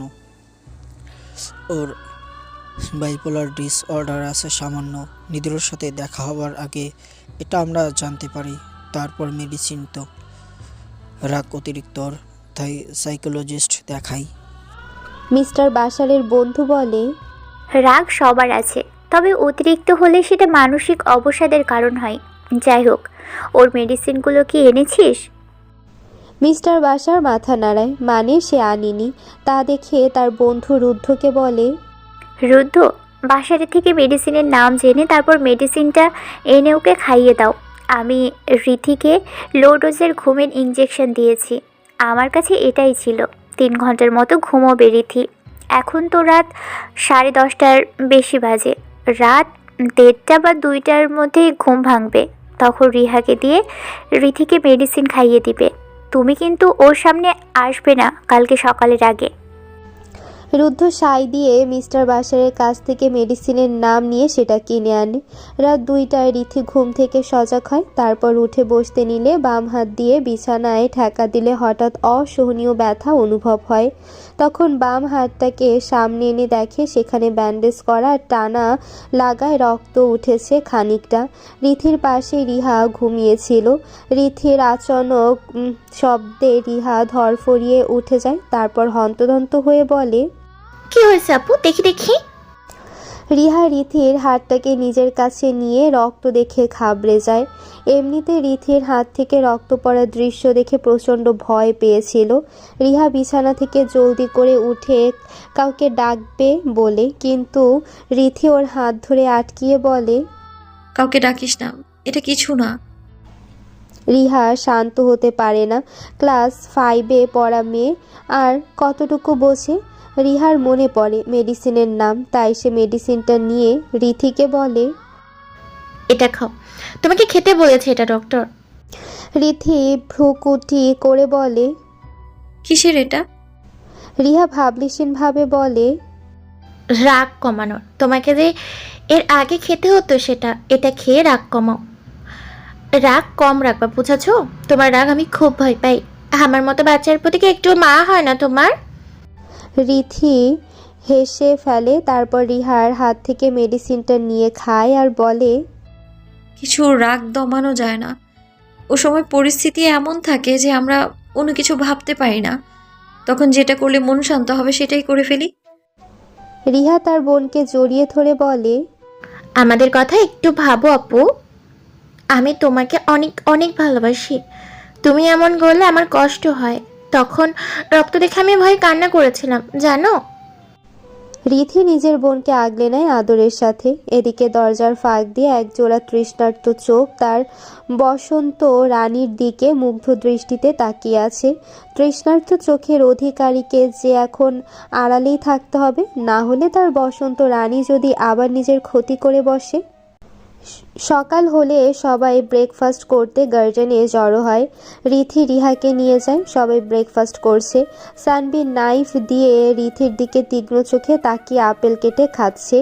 আপেল কাটার কোনো সিঁড়ি নেই। সানভির আপেল কাটা দেখে মনে হচ্ছে যেন সে কাউকে কেটে টুকরো টুকরো করছে। মালিয়া সানভির চাহনি লক্ষ্য করে হতাশ নিঃশ্বাস ত্যাগ করে। রুদ্ধ এখনও রিথির সামনে যায়নি। রিথির থেকে আড়ালে ব্রেকফাস্ট করছে আর রিথিকে দেখছে। হাসি নেই রিথির মুখে। হাসি ছাড়া রিথিকে বেমানান লাগে রুদ্ধের বসন্ত রানী সবসময় হাসবে। ফুলের মতো নিজের হৃদয়ের সুবাস ছড়িয়ে রুদ্ধের পৃথিবী বসন্তের সাজে সজ্জিত করবে। 2 বছর আগে রুদ্ধের রিথিকে ভালো লাগে। রুদ্ধ আর্মি বয়সে স্কুল কলেজে পড়াশোনা করেছে, তাই মেয়েদের সাথে তার কথা বলা উঠা বসা ছিল না। বিধায় রিথির আগে তার কাউকে ভালো লাগেনি। যখন রিথির বিয়ের কথা শুনলো তখন তার খারাপ লেগেছিল। আর বয়সে 3 মাসের বড়, তাই হয়তো তার ভাগ্যে নেই, এটাই নিয়তি ভেবে নিয়েছিল রুদ্ধ। কিন্তু সে কি জানতো নিয়তি আসলে কি চায়? ঠিকই রুদ্ধ রিথিকে পেল, তবে এক নিস্তব্ধ রঙহীন বেশে। রুদ্ধ এলো রিথির জীবনকে দ্বিতীয়বার বসন্তের রঙে রাঙাতে। ঘড়ির কাঁটায় পুনর্মিলনীয় বিধায় সর্বস্বন নিকটস্থ। রুদ্ধ এখন পর্যন্ত রিথির সামনে আসেনি। সবাই বিদায় নিচ্ছে, তখন মিস্টার রাশেদ তার বন্ধু মিস্টার বাশারের কাছে আসে আর হাত মিলিয়ে বলে, বন্ধু, তোমার মেয়েকে আমি শীঘ্রই পুত্রবধূর দরজা দিয়ে নিয়ে যাব। এই বিয়েটা অ্যাক্সিডেন্টলি হয়েছে, তাই আমি আত্মীয় স্বজনকে জানিয়ে তাদের নিয়ে পুত্রবধূ বরণ করে আসব। মিস্টার রাশেদ এবার রিথির মাথায় হাত রাখে, তারপর রিহারও। চলে যায় মিস্টার রাশেদ। রুদ্ধ দূর থেকে দেখছে সব। রিথির সৌজন্য হাসি দিয়েছিল, সেটাও দেখেছে, কিন্তু রুদ্ধ চাইছিল হাসিটা মন থেকে হাসুক। কিন্তু তা কি এত জলদি সম্ভব? অসীম অম্বর তলে নিমজ্জিত অরুণ তার আলোয় রক্তিম বর্ণে রাঙিত। ওবার প্রাইভেট কারের গ্লাস সামান্য নামিয়ে এই দৃশ্য অবলোকন করছে রিথি। মিস্টার বাশার ওবার ঠিক করেছেন বাড়ি ফেরার জন্য। রিথির পাশে রিহা বসে বসে ফোনে গেমস খেলছে। টেম্পল রান গেমস খেলছে। মিস্টার বাশার ফ্রন্টে বসেছে। কিছুক্ষণ পর রক্তিম অরুণ অস্তিমিত হয়ে কৃষ্ণ রঙে রাঙায় অম্বরতল। বাসায় ফিরে রিথি কারোর সাথে কোনো কথা না বলে নিজের রুমে চলে যায়। রিথির মা, চাচি ও বোন ডাকলেও পেছনে মুড়ে চায় না। তারা সকলে দীর্ঘশ্বাস ফেলে। রিথি নিজের রুমে গিয়ে দরজা লাগিয়ে হাঁটু মুড়ে বসে কান্না করছে। তার নিজের জীবন নিজেই বুঝতে পারছে না কি হচ্ছে, কেন হচ্ছে, এসব ওর মাথার উপর দিয়ে যাচ্ছে। কিছু সময় এভাবেই নিজের দুঃখের সমুদ্র বাইয়ে ফোনের স্ক্রিন খোলে। লক স্ক্রিনে নিদ্রর হাস্যোজ্জ্বল ছবি। রিথি চোখ মুছে লক স্ক্রিনে তাকিয়ে থাকে। কিছু সময় অতিবাহিত হবার পর রিথির ফোনের লক স্ক্রিনে একটা মেসেজ নোটিফিকেশন আসে। রিথি ফোন আনলক করে মেসেজ ওপেন করে। সেখানে লেখা, বসন্তী রানীর চোখে কি আজ শ্রাবণ ধারা নেমেছে? তবে তাকে বলে দিও, তার এই শ্রাবণের বন্যে আমি ভেসে যেতে চাই। রিথি হতভম্ব চোখে ফোনের মেসেজ শায়রিটির দিকে তাকিয়ে আছে। কে পাঠাতে পারে সেটাই ভাবছে, কিন্তু কোনো ক্রমেই ভেবে পেল না। দরজার করাঘাতে ভাবনার জগৎ থেকে ফেরে রিথি। ফ্লোর থেকে উঠে ওয়াশরুমে গিয়ে হাত মুখ ধুয়ে আসে, তারপর জামা পাল্টিয়ে রুমের বাহিরে যায়। রিথির মা মিসেস রোজি এতক্ষণ দরজার বাহিরে দাঁড়িয়েছিল। মেয়েকে বের হতে দেখে সে মেয়ের মাথায় হাত বুলিয়ে বলে, মারে, তোর কপালে বিয়েটা এভাবেই লেখা ছিল, তাই হয়েছে। না হলে বল, বেড়াতে গিয়ে এমন দুর্ঘটনা কেনই বা ঘটবে? মেনে নে মা, জীবনে তো আর থেমে থাকবে না। বিয়ে যেহেতু হয়ে গেছে মেনে নে। জানি নিদ্রকে ভুলা কষ্টকর, কিন্তু রিথির মা আর তার কথা সম্পূর্ণ করতে পারল না। রিথি আবার হাইপার হয়ে বলে, নো নো নো, নিদ্রকে আমি ভুলতে চাই না, তাই ওকে ভোলার কথা বলবে না আম্মু। সে কোনো পরপুরুষ না আমার জন্য, সে আমার স্বামী। রিথিকে হাইপার হতে দেখে মিসেস রোজি কিছু বলবে তার আগে রিথির কাকি মিসেস তানজিনা বলে, তোমাকে বলতে হবে না নিদ্রকে, তুমি শুধু রৌদ্রকে মেনে নাও, কারণ যা হয়েছে তা আল্লাহর ইচ্ছায় হয়েছে। নিদ্রকে স্মৃতির ডায়েরিতে রেখে রৌদ্রকে নিয়ে এগিয়ে যাও। জানি অনেক কষ্ট হবে, তবে পারবে, কারণ নিদ্র তো আর চাইলেও ফিরে আসবে না, তাই না? রিথি স্তব্ধ হয়ে দাঁড়িয়ে আছে চুপ করে। মিসেস রোজি রিথিকে নিয়ে যায় ডাইনিং রুমে। রিথির পছন্দের নুডলস রান্না করেছে। রিথিকে সে বাটিতে নুডলস দেয়। রিথি না করে না, খেয়ে নেয়। এরপর এশারের আজান হবার কিছুক্ষণ পর মাগরিবের নামাজ কাজা ও সাথে এশার নামাজ পড়ে বিছানায় বসলে কয়েক মিনিট পর মিসেস রোজি হাতে দুধের গ্লাস নিয়ে আসে। রিথি মাকে দুধের গ্লাস আনতে দেখে মুখ কালো করে ফেলে। অবশ্য মুখ কালো করেও লাভ নেই, কারণ প্রতিদিন খেতে হয়। মিসেস রোজি মেয়েকে এক গ্লাস দুধ খাইয়ে দুইটা মেডিসিন দেয়, একটা রাগ কমানোর ও আরেকটা লো ডোজের স্লিপিং পিল। রিথি ঘুমিয়ে পড়ে জলদি। রাত সবে 9টা। কালকে ভার্সিটির ক্লাস আছে সকাল 10টায়। সকালে ঘুম থেকে উঠে ফজরের নামাজ পড়ে এক মগ কফি বানিয়ে বই ও ফোন নিয়ে বেলকনিতে যায়। স্নিগ্ধ সকালে সূর্যের সদ্য পরিস্ফুট আলো, হালকা কুয়াশা আছে, কারণ বসন্তকালেও শীত থাকে হালকা। যখন সকাল 6টা বাজে তখন ফোনে আরেকটা মেসেজ আসে, সেখানে লেখা, সূর্যের প্রথম পরিস্ফুট আলোর মতো উজ্জ্বল হোক তোমার দিন বসন্ত রানী। রিথি বুঝতে পারছে না কে তাকে মেসেজ দুটো পাঠাচ্ছে। রিথি এবার মেসেজ যেই নাম্বার থেকে এসেছে সেটাতে কল করে, কিন্তু নাম্বার বন্ধ বলছে। রিথি বিরক্তি নিয়ে ফোন অফ করে রাখে। তারপর ক্লাসের পড়াতে মন দেয়। সকাল 8টায় বাড়ি থেকে জাহাঙ্গীরনগর বিশ্ববিদ্যালয়ের জন্য রওনা হয়। 1.5 ঘন্টা লাগবে যেতে। এদিকে রুদ্ধের আজকে প্রথম ক্লাস সকাল 11টা 20-এ, তাই সেও যাবিতে যাবে তার বসন্ত রানীকে দেখতে এক পলক। হ্যাঁ, ছন্দগুলো রুদ্ধই পাঠাচ্ছে রিথিকে। রুদ্ধ সকাল 9টা 45-এর পর জাবি ক্যাম্পাসে বিজ্ঞান অনুষদে পৌঁছায়। রুদ্ধের অস্থির চোখ জোড়া রিথিকে খুঁজছে, কিন্তু পাচ্ছে না। 10টা বাজতে আর 5 মিনিট বাকি। এখনই রিথিকে খুঁজে না পেলে আজকে আর দেখা হবে না। ঠিক তখনই রুদ্ধের পেছন থেকে এক ছেলে রিথি বললে চিল্লিয়ে ওঠে। রুদ্ধ পেছনে তাকায়, তারপর ছেলের ডাকার দিক অনুসরণ করে ডান দিকে তাকিয়ে দেখে এক টিয়া রঙের 3 পিস পরিহিত স্নিগ্ধ রমণীর। রিথি তখন ক্লাসের দিকে যাচ্ছিল। বন্ধু সৌরভের ডাকে তাকায়, তারপর দাঁড়ায়। রিথি রুদ্ধকে দেখেনি, আর দেখলেও চিনবে না, কারণ রুদ্ধ মাস্ক পরে আছে, আর একদিনে তো আর চিনে ফেলবে না পুরোপুরি। রুদ্ধ তার বসন্তী রানীকে অপলক দেখে। আজ মুখে হাসি দেখা যাচ্ছে। রিথির বন্ধু বান্ধবীদের সাথে থাকলেই হয়তো হাসি খুশি থাকে। রিথিকে ডাক দেওয়া ছেলেটা রিথির কাছে দৌড়ে গেলে রিথি ছেলেটার কাঁধে জোরে একটা থাপ্পড় মেরে বলে, ঝালমুড়ি আনতে বলেছিল জান্নাত তোকে, আর 15 মিনিটের বেশি লেট তুই সৌরভ। রিথি হাতের ঘড়ির দিকে তাকিয়ে বলে শেষের কথাটা। রুদ্ধ ছেলেটার সাথে সাথে সেও এগিয়ে গিয়েছিল। ছেলেটা কাঁধ ডলতে ডলতে বলে, তো কই আমাদের জানু? ওর ঝালমুড়ি আনতে আমাকে গেটের বাইরে যাইতে হইছে। রিথির পাশ থেকে রিয়া বলে, এই বান্দর পোলা, তুই এত লেট, তাই তো জানো আদি ভাইয়ের সাথে কিছুক্ষণ আগেই চলে গেছে। তুই সব সময় লেট লতিফ। সৌরভ চোখ ছোট ছোট করে বলে, চুপ থাক শেখচুন্নি, তুই আনতে পারলি না গিয়া?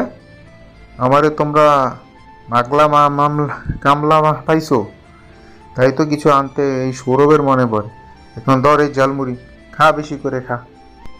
রিয়া মুখ ভেঙচি কেটে ঝালমুড়ির প্যাকেট 2টা নেয় আর আরেকটা নেয় না। রিথি ওদের ঝগড়া দেখে খিলখিল করে হেসে ওঠে। রুদ্ধের যেন এই হাসিতে হৃদয় শান্ত হয়ে যায়। রুদ্ধ খুশি মনে চলে যায়। সারাদিনের ক্লাস শেষে রুদ্ধ ক্লান্ত শরীরে বাড়িতে ফেরে। আজকে ওর টানা 4টা ক্লাস ছিল। ক্লান্ত শরীরে নিজের রুমে গিয়ে বিছানায় গা এলিয়ে দিলে রুদ্ধের মা মিসেস ইফা ছেলের জন্য 1 গ্লাস ম্যাঙ্গো জুস নিয়ে আসে। তারপর ছেলের মাথায় হাত রাখলে রুদ্ধ চোখ খুলে মায়ের দিকে তাকায়। মিসেস ইফা বলে, আজ তোকে বেশি ক্লান্ত লাগছে, অত সকালে কই গেছিলি? কথাটা বলে মিসেস ইফা ছেলের দিকে জুসের গ্লাসটা বাড়িয়ে দেয়। রুদ্ধ শোয়া থেকে উঠে জুসের গ্লাসটা নিয়ে এক নিঃশ্বাসে শেষ করে ফেলে। তারপর মায়ের দিকে গ্লাসটা বাড়িয়ে দিয়ে বলে, রিথির ভার্সিটিতে গেছিলাম। মিসেস ইফা হতাশ নিঃশ্বাস ফেলে বলে, তুই খুব ভালো করে জানিস রিথি তোকে মানবে না। রিথি নিদ্রর জায়গা কাউকেই দেবে না, তাও ওকে বিয়ে করলি। যাক, বিয়ে তো করলি, কিন্তু এর পরের ধাপ কি ভেবেছিস? আর যাই হোক, আমি আমার ছেলের জীবন নষ্ট হতে দেব না। রুদ্ধর মাকে জড়িয়ে ধরে বলে, উফ মা, তুমি টেনশন করো না, দেখবে রিথি ঠিক মেনে নেবে। আর আমার কি এখন সংসার করতে হবে নাকি বলো? রিথির সময় নিক, আমার সাথে থাকতে থাকতে একসময় আমাকে ভালোবেসে ফেলবে। আর রিথি যাকে ভালোবাসে সে তো ইহ জগতে নেই, তাই আমাকে ছেড়ে যাবার ভয়ও নেই। আমি ওর মনে নিজের জন্য ভালোবাসা ঠিক তৈরি করে নেব। রিথির ভালোবাসা খুব গভীর। একবার কাউকে ভালোবাসলে তাকে ভুলে না সে, নিদ্রকেও ভুলবে না। আর নিদ্রকে ভোলার কি দরকার? নিদ্রর প্রথম স্বামী, যেখানে আমাদের দেশের আইন ও বিধবা মেয়েদের দ্বিতীয় বিয়ে হবার পরেও মৃত স্বামীর পরিচয়পত্রের দরকার হয়, সেখানে মন থেকে মুছে ফেলাটা অনেক বড় বিষয়। তুমি তোমার বৌমা বরণের ব্যবস্থা করো। মিসেস ইফা আর কিছু না বলে মলিন হেসে রুদ্ধের রুম থেকে প্রস্থান করে। রুদ্ধ মায়ের যাওয়ার দিকে তাকিয়ে স্মরণ করতে থাকে সকালে রিথির হাসি মাখা মুখটা। রিথি বিকেলেই বাড়ি ফিরেছে। বাড়ি ফিরে দেখে নিদ্রর মা, ভাই ও মামা এসেছেন। নিদ্রর বাবা নিদ্রর মৃত্যুর খবর শুনে হার্ট অ্যাটাক করে বসে। তারপর সপ্তাহখানেকের মাথায় আইসিইউতে পৃথিবীর মায়া ত্যাগ করেন। বড় ছেলের মৃত্যুটা তার কাছে কঠিন শোকের ছিল। নিদ্রকে নিয়েই তার সকল আশা ভরসা সব ছিল। ভালোবাসতেন অনেক বড় ছেলেকে, তাই হয়তো এই শোকটা নিতে পারেননি। রিথি নিদ্রর মাকে সালাম দেয়। প্রতি উত্তরে ভদ্রমহিলা সালামের জবাব দিয়ে উঠে গিয়ে রিথিকে নিয়ে এসে নিজের পাশে বসান। এরপর আকুল স্বরে বলেন, কেমন আছো মা? নিজের কি হাল করেছো তুমি? রিথির চোখ ছলকে ওঠে। হৃদয়ে কাঁপন ধরে এক সন্তানহারা মায়ের, এক স্বামীহারা স্ত্রীর আকুল স্বরে। সে তো স্বামী হারিয়েছে, আর তার সন্নিকটে বসা মানুষটা স্বামী। সন্তান দুটোই হারিয়েছে। সন্তান হারানোর শোকের মাঝে ভরসার মানুষটাও চলে গেছে না ফেরার দেশে। নিদ্রর মা মিসেস নিশাত বলে, শোনো মা, তোমার জীবনটা এখনো পড়ে আছে, তাই সেটাকে নষ্ট করো না। নিদ্র চলে গেছে বলে যে তুমি তোমার পুরো জীবনটা হেলায় ফেলায় নষ্ট করবে, সেটা কিন্তু না। প্রতিটা মানুষের সময়সীমা থাকে। সেই মানুষটা সেই সময়সীমার বাহিরে 1 মিনিটও কি এত সেকেন্ডও 1 সেকেন্ডও শ্বাস নিতে পারে না। জন্ম, মৃত্যু, বিয়ে, এই 3 আল্লাহর হাতে। আমরা শুধু আল্লাহর কাছে প্রার্থনা করতে পারি, আর কিছু না। আল্লাহ যদি চান 1 সেকেন্ডে সব বদলে দিতে পারেন। তাই বলছি, কালকের বিয়েটা মেনে নাও।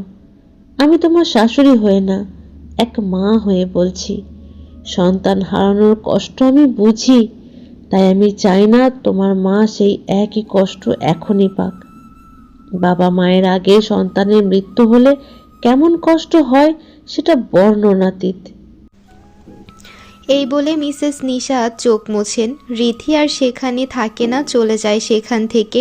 নিজের রুমে সে দরজা লক করে বিছানায় বসে এরপর গ্লাসে পানি ঢেলে খায়। তখন রিথির ফোনের মেসেজের টোনে শব্দ হয়। রিথি গ্লাসটা রেখে মেসেজ ওপেন করে দেখে, প্রহর শেষে আলোয় রাঙা সেদিন চৈত্র মাস, তোমার চোখে দেখেছিলাম আমার সর্বনাশ।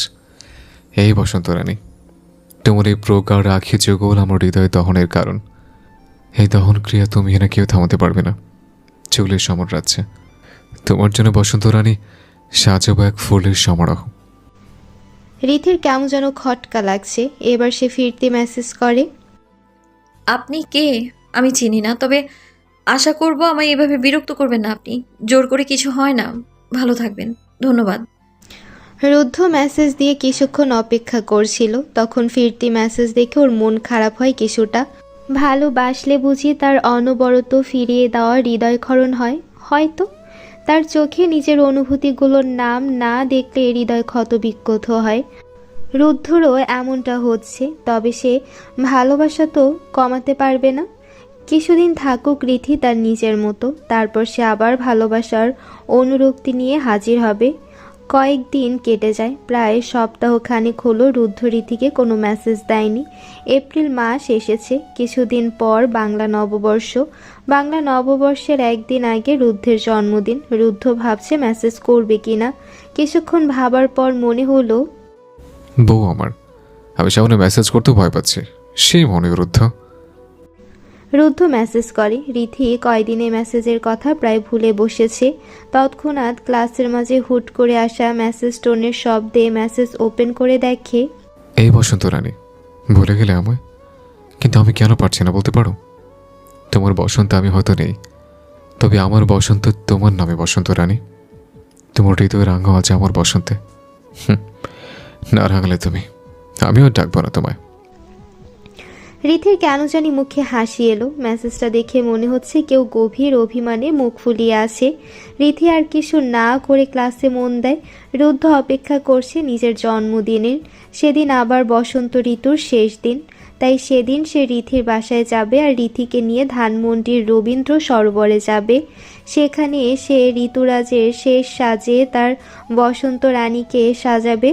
প্রহর যায়, প্রহর আসে। সময়ের সচল চাকায় মানুষ পরিবর্তন হয়, কিন্তু মনের তো পরিবর্তন হয় না, হয় চিন্তাধারার। মন যদি ক্ষণে ক্ষণে কারো প্রতি পরিবর্তন হয় তো সে মন কোনো কাজেরই না। শত আঘাত না পেলে মন পরিবর্তন হয় না।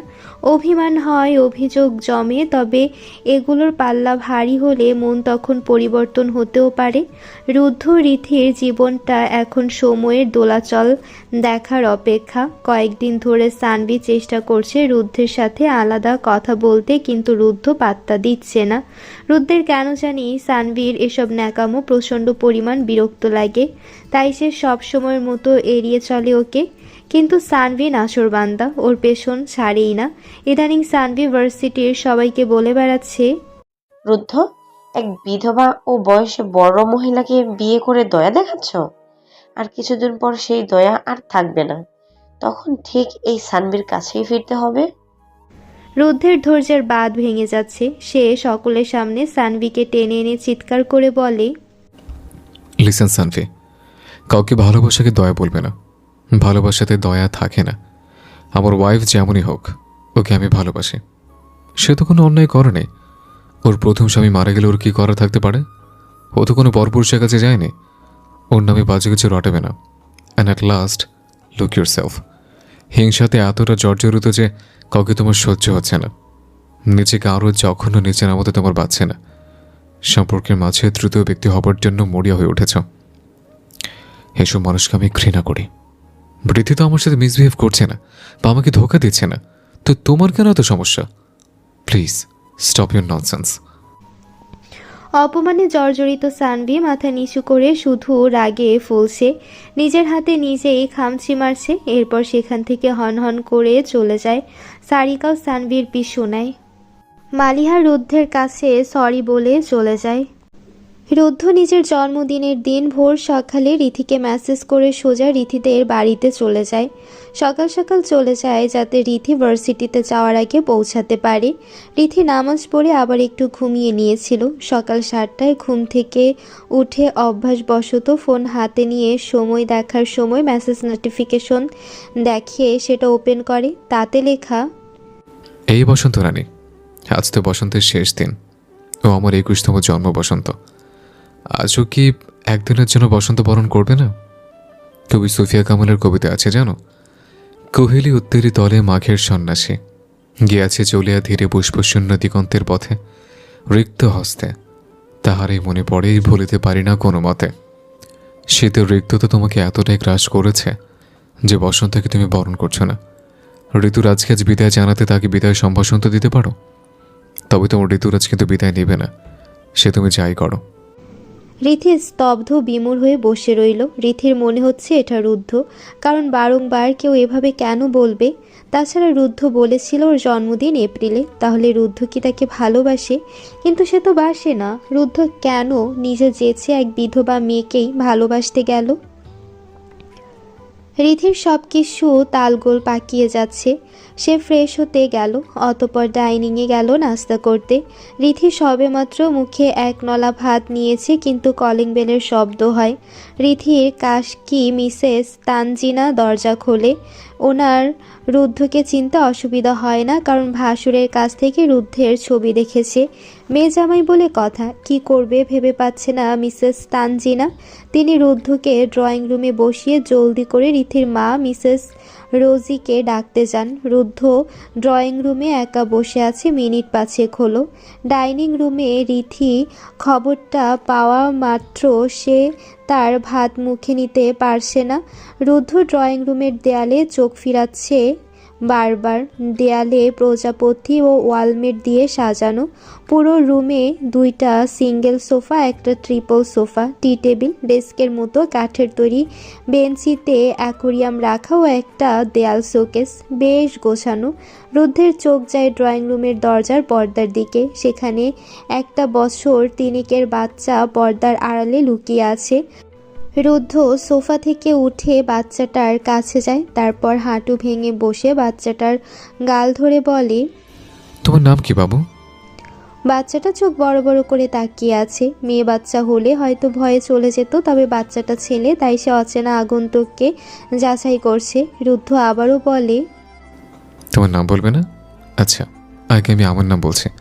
আমার নাম রুদ্ধ শেখ। এবার তোমার নাম বলো। পিচ্চিটা সাহস পেল। সে তার আধো আধো বলিতে বলে, আমার নাম সেহনে তাত্তুস।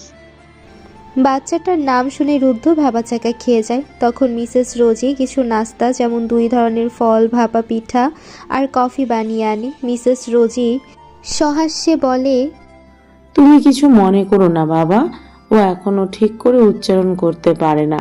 ওর নাম শ্যামনওয়াজ তুর্য। সে কিন্তু তোমার শালা হয় সম্পর্কে। কয়েক মাস পর 4 বছর হবে ওর। পিচ্চিটা তার জেঠিকে বলে, ও বলো আম্মি, ওই লোকটাকে? মিসেস রোজি খাবারগুলো টেবিলে রেখে তুর্যকে কোলে তুলে নেয়। এরপর বলে, এটা তোমার একটা ভাইয়া, তোমার বড় আপুর বর্ষে।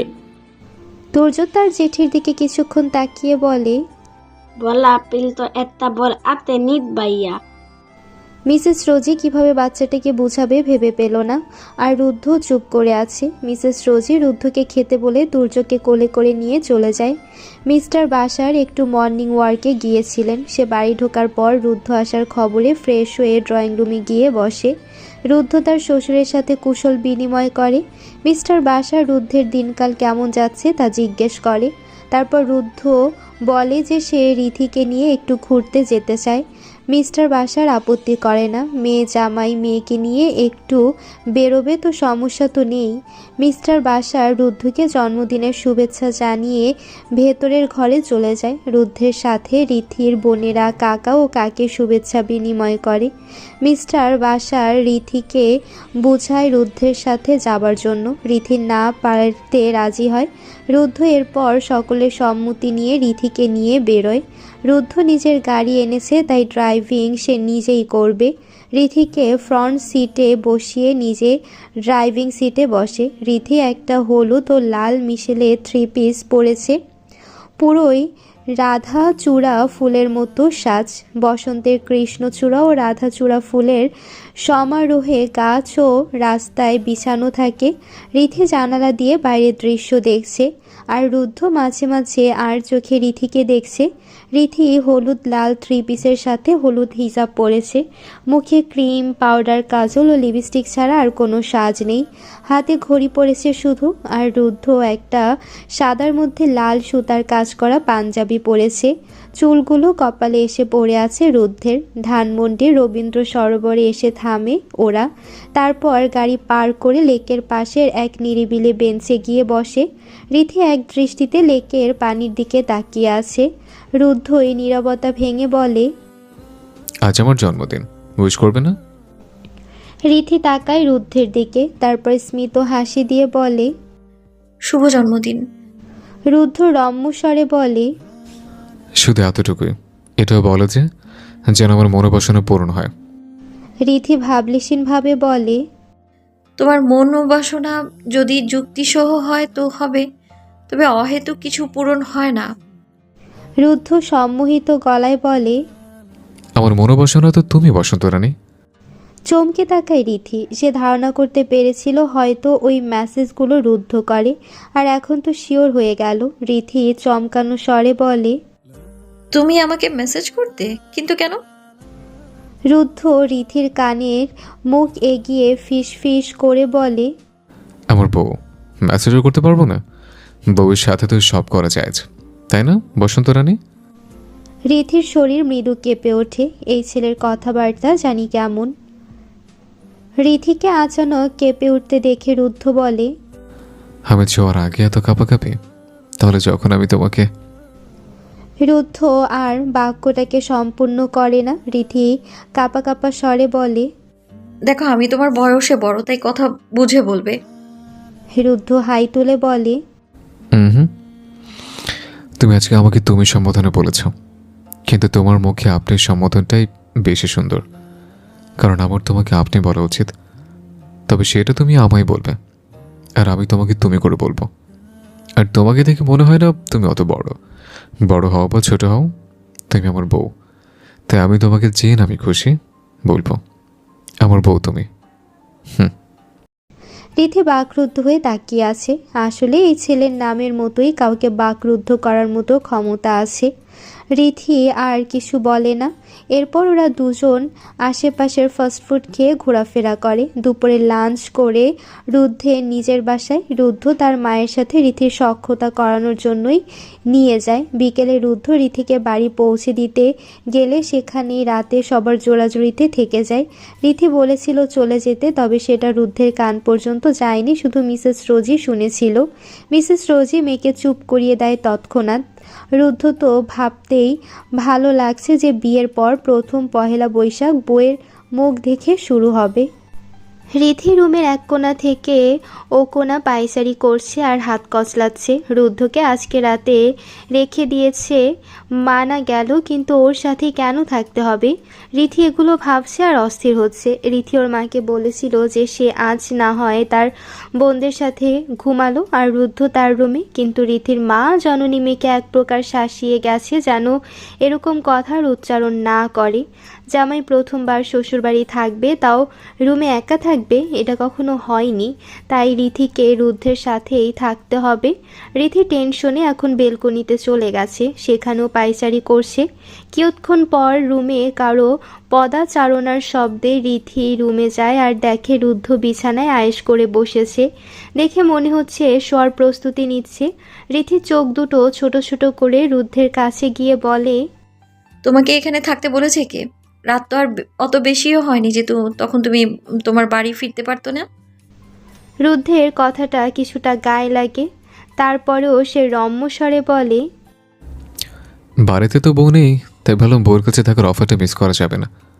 রিথি কপাল কুঁচকে তাকিয়ে আছে। তা দেখে রুদ্ধ বলে, আপনি করে বলবে আমাকে, তখন নিজের মধ্যে একটা বড় বড় ফিলিংস আসে।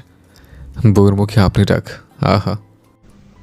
রিথি রুদ্ধের কথা শুনে বিড়বিড় করে বলে, আসছে বড় সে, তাকে আপনি করে ডাকবো? হ্যাঁ, পালে তো তুই করে বলবো তোরে শয়তান। পিচ্ছি পোলার আবার বড় হবার শখ। রিথি বিড়বিড় করে বললেও রুদ্ধ তা শুনে ফেলে। এরপর হাই তুলতে তুলতে বলে, স্বামীকে সম্মত দিতে শেখো রমণী। জানো তো, ছোট লঙ্কার ঝাঁজ বেশে। বয়সে ছোট হতে পারে, তবে অন্য কিছুতে ছোট না। I am the crush boy, you no.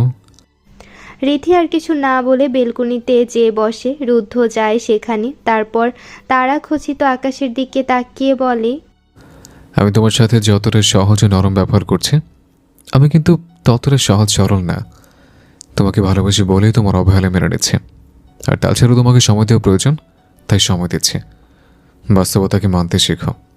কল্পনার রাজ্যে তখনই পড়ে থাকা যায় যখন মানুষটাকে বাবার ক্ষীণ পরিমাণও আশা থাকে। কিন্তু তোমার জীবনের সবচেয়ে অপ্রিয় সত্য এটাই যে নিদ্র আর কখনো ইহলোকে ফিরবে না। পরকাল ছাড়া তুমি তার দেখা পাবে না। আর তোমাকে তার জন্য এইভাবে থাকাকে নিদ্রর ভালো লাগতো না তো? তাই নিজেকে সময় দাও।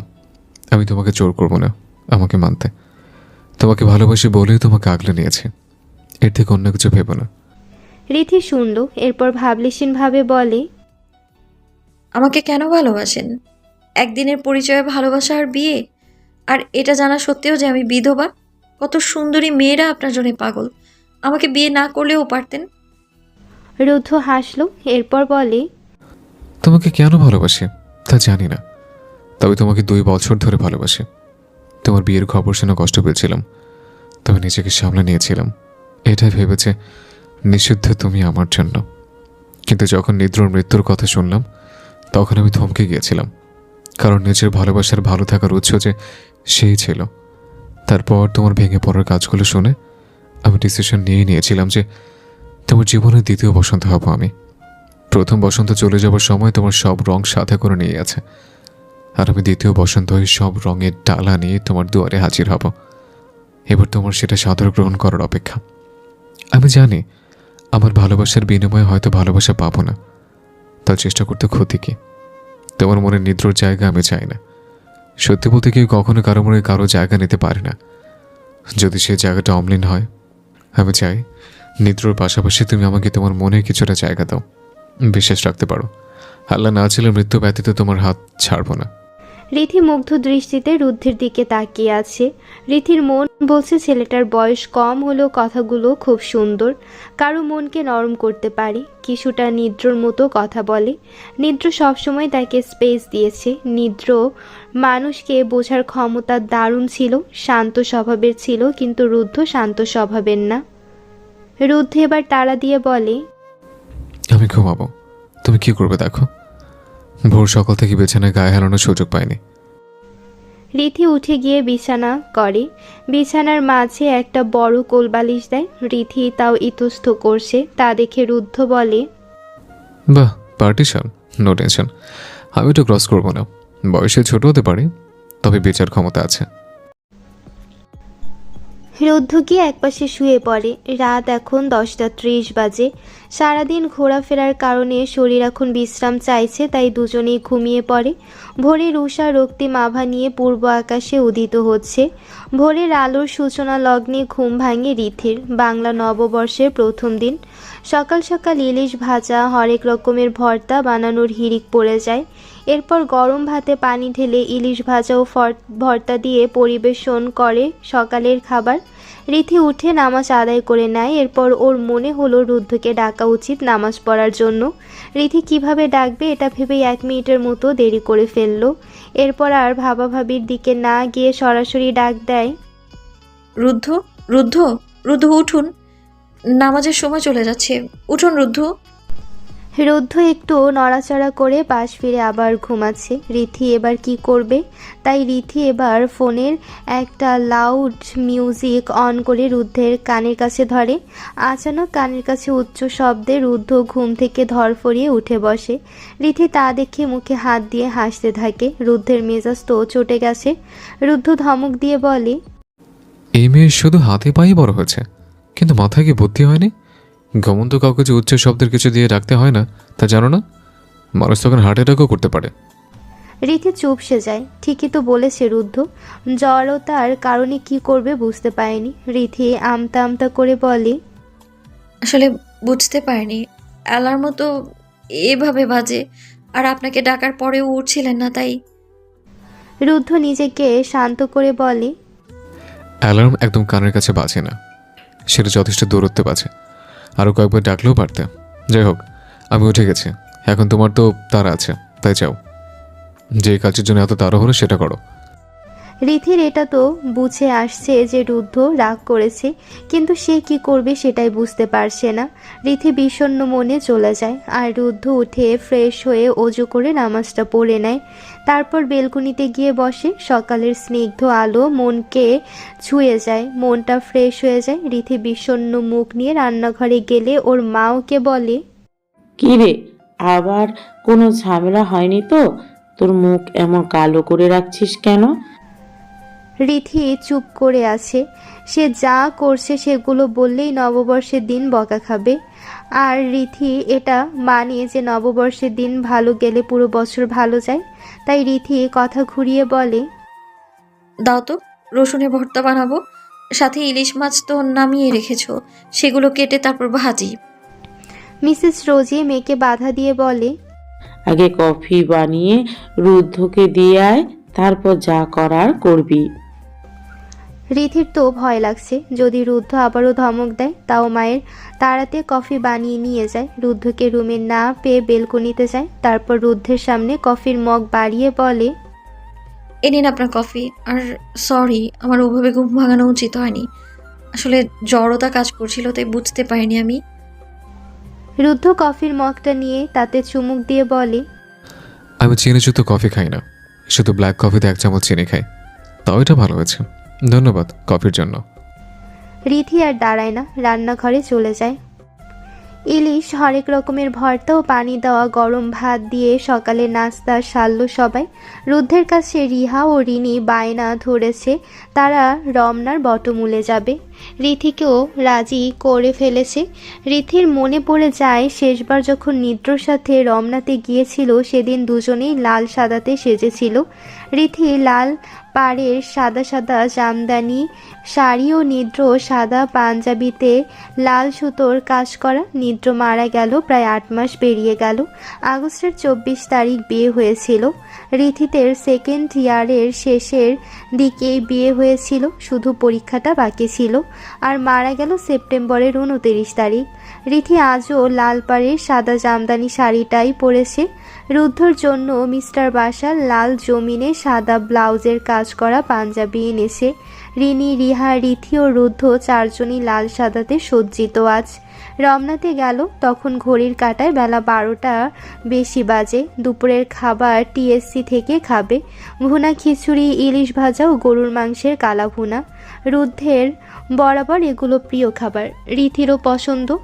দুপুরের খাবার খেয়ে ওরা ঘুরবে। রীতি রুদ্ধকে ভুনা খিচুড়ি, ইলিশ ভাজা ও গরুর কালা ভুনা খাওয়ার সময় সাথে শুকনা মরিচ ভাজা খেতে দেখে ওর নিদ্রের কথা মনে পড়ে যায়। নিদ্রেরও এগুলো সব পছন্দের ছিল। এভাবে টিএসসিতে ওরা দুজন খেত। রীতি খেয়াল করছে রুদ্ধের অনেক কিছু স্বভাব ও আচরণ নিদ্রর সাথে মেলে। রীতির কেন এসব মনে হচ্ছে রীতি নিজেও বুঝতে পারছে না। রুদ্ধের মতো নিদ্র রীতির মাঝে মাঝে করা অহেতুক ক্ষতিকর বাচ্চামোতে ধমক দিত। রীতি ভাবে, এত মিল কেন আমার চোখে ধরা দিচ্ছে দুজনের? নিদ্রর জায়গায় আমি কাউকে দিতে পারবো না, তবে কি রুদ্ধ ওর মনে নিদ্রর পাশাপাশি জায়গা করে নেওয়ার প্রচেষ্টারত? ক্ষণিকের মাঝে রীতির মনে আশঙ্কা হয়, সে কি নিদ্রকে ভুলে যাবে? না না, কখনোই না। নিদ্রকে কখনোই ভুলতে পারবে না সে, যত যাই হোক না কেন। মৃত্যুর পরও নিদ্রকে সে আগের মতোই ভালোবাসে। প্রতি রাতে তার নিদ্রর ছবির সাথে কথা বলে। এমনও হয় গভীর রাতে ঘুম ভেঙে উঠে বেলকনিতে যে আকাশবাণী নিদ্র নামক তারাটাকে খোঁজে। ভালোবাসা সত্যি হলে সেটা মৃত্যুর পরেও অম্লীন হয়। দুপুরের খাবার শেষে ওরা রমনাতে ঘোরাফেরা করে। সারাটা দিন দারুণ গেছে সবার। আর রিথি, সে তো পুরনো আর নতুন স্মৃতির দোলাচলে কাটিয়ে দিয়েছে। বাড়ি ফেরার আগে রুদ্ধ রিথিকে একটা বকুল ফুলের মালা কিনে দেয়। এক পিচ্চি বাচ্চা হাতে 2টা শুকনো বকুল ফুলের মালা নিয়ে ঘুরছিল। পথিমধ্যে এক কপতি একটা কিনে নেয়, আর রুদ্ধরা সেটা দেখে নিজের বসন্ত রানীর জন্য শুকনো বকুলের মালা কিনতে মন চায়। বকুল ফুলের ঘ্রাণ যেমন শুকোনোর পরেও থেকে যায়, ঠিক তেমনি ভালোবাসা পুরনো হলেও এর তীব্রতা ততটাই থাকে। এক শুকনো বকুলের মালাতে 3 জন গাথা, সবাই ভালোবাসা। রুদ্ধ আজকে তার রিথিদের বাড়িতে যায় না। পহেলা বৈশাখ তো নিজের পরিবারের সাথেও কাটাতে হবে, তাই না? সেজন্য রুদ্ধ ওদের 3 জনকে ওদের বাড়ির রাস্তায় দিয়ে চলে যায়, আর ওদের বুঝিয়ে বলে যাতে সবাইকে কারণটা বলে। রিথির পরিবারও আর দ্বিরুক্তি করেনি, তারাও বুঝেছে পরিবারের সাথেও তো সময় কাটাতে হবে। সময় বয়ে চলে নিরন্তর, সময়ের স্রোত কখনো থামে না কারো জন্য। রিথি এক সেমিস্টার গ্যাপ দেওয়াতে ফাইনালে এসে সবার থেকে বেশি প্রেসারে পড়ে গেছে। 4র্থ বর্ষে উঠবে, তবে ফাইনালের পর যখন সবাই 2 মাসের কাছাকাছি ছুটি কাটাবে তখন রিথি পরীক্ষা দিবে ওই গ্যাপ দেওয়া সেমিস্টারের। ফাইনালের আগে রিথি ও নিদ্রের প্রথম বিবাহবার্ষিকী। রিথি নিজের হাতে কিছু অনাথ বাচ্চাদের খাইয়েছে, আর সারাদিন কোনো মতে কাটানো গেল। রাতে তার সঙ্গী খোলা মস্ত বড় আকাশ। রিথি আকাশপানে তাকিয়ে আওড়ায়, প্রথম বিবাহবার্ষিকী মোবারক নিদ্র। আফসোস আমার, তোমার সাথে বিয়ের প্রথম বসন্ত কাটাতে পারলাম না আমি, আর না পারলাম একান্ত তোমার হয়ে থাকতে। তোমার প্রথম মৃত্যুবার্ষিকীতেও তোমার বিধবা থাকতে পারলাম না, হয়ে গেলাম অন্য কারো বসন্ত রানী। ছেলেটা ভালোবাসে আমায়, কিন্তু আমি যে পারছি না তোমাকে ছাড়া অন্য কাউকে হৃদ মাজারে জায়গা দিতে। অন্যায় তো তার প্রতিও করছি আমি, কারণ ইসলামিক মতে বিয়ে তো হয়েছে। তাহলে কি আমি জগনস্ত্রী হয়ে গেলাম? আমি কি পরকালে তোমার সাথে থাকতে পারবো না রুদ্রকে এভাবে কষ্ট দেওয়ার জন্য?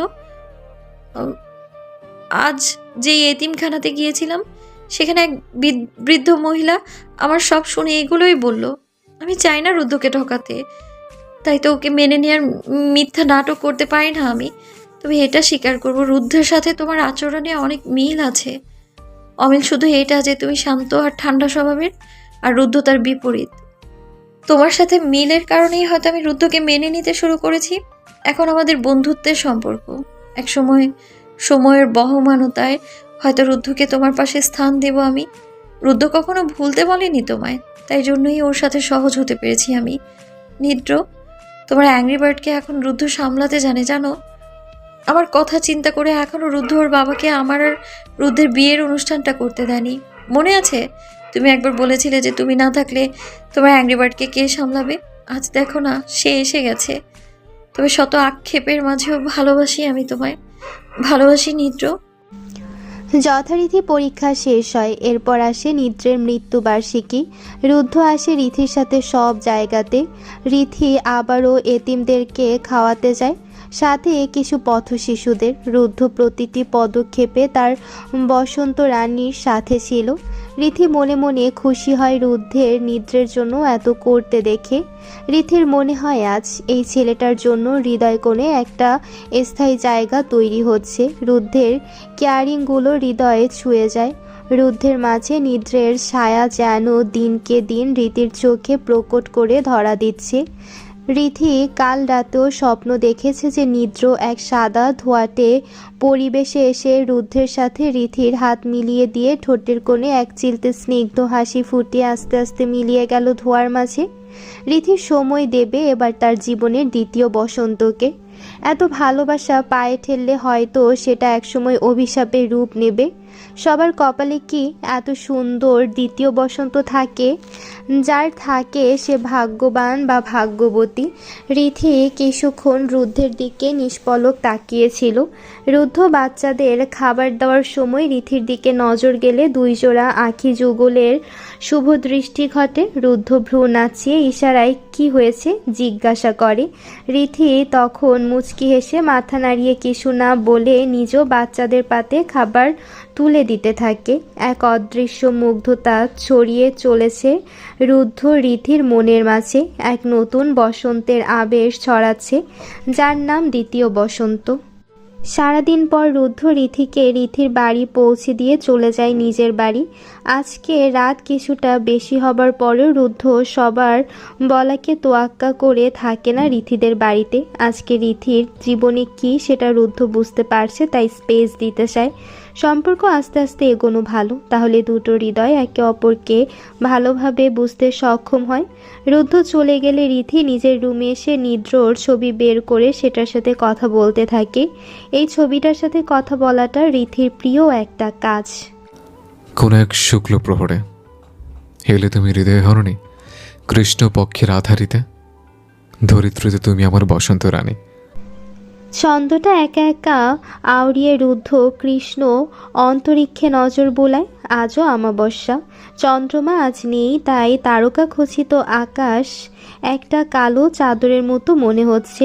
কালো চাদরে কেউ যেন কিছু জলজল করা পাথর দিয়ে সাজিয়েছে তাই মনে হচ্ছে। রিথিকে বাড়ি পৌঁছে আসার পর থেকে আকাশের দিকে তাকিয়ে বসে আছে রুদ্ধ। তার মা খেতে ডেকে গেলেও খেলো না, সন্ধ্যাতে ভারী নাস্তা করেছে বলে। ঘড়ির কাঁটায় এখন রাত 12:17। তার মানে 29 সেপ্টেম্বরের দিনটা শেষ। রিথিকে কি মেসেজ করবে এটাই ভাবছে। কিছুক্ষণ ভেবে এতক্ষণ আওড়ানো ছন্দটা টেক্সট করে দেয়। রিথিও তখন বেলকনিতে ছিল। রুদ্ধের পাঠানো ছন্দটা দেখে ঠোঁটের কোণে এক চিলতে মলিন হাসি ফোটে। নিজেও একটা ছন্দ ভাবে আর সেটা পাঠায়। বহু প্রতীক্ষিত সে, দূর অজানায় তার বাস, রাত দিন আধার আমার, আজও তারই ফেরার আভাস। রিথি জানে এটা দেখে রুদ্ধের খারাপ লাগবে, তবে এটাই তার মনোকুঠিরের ছন্দ, যা সে উপেক্ষা করতে পারে না। হলো তাই।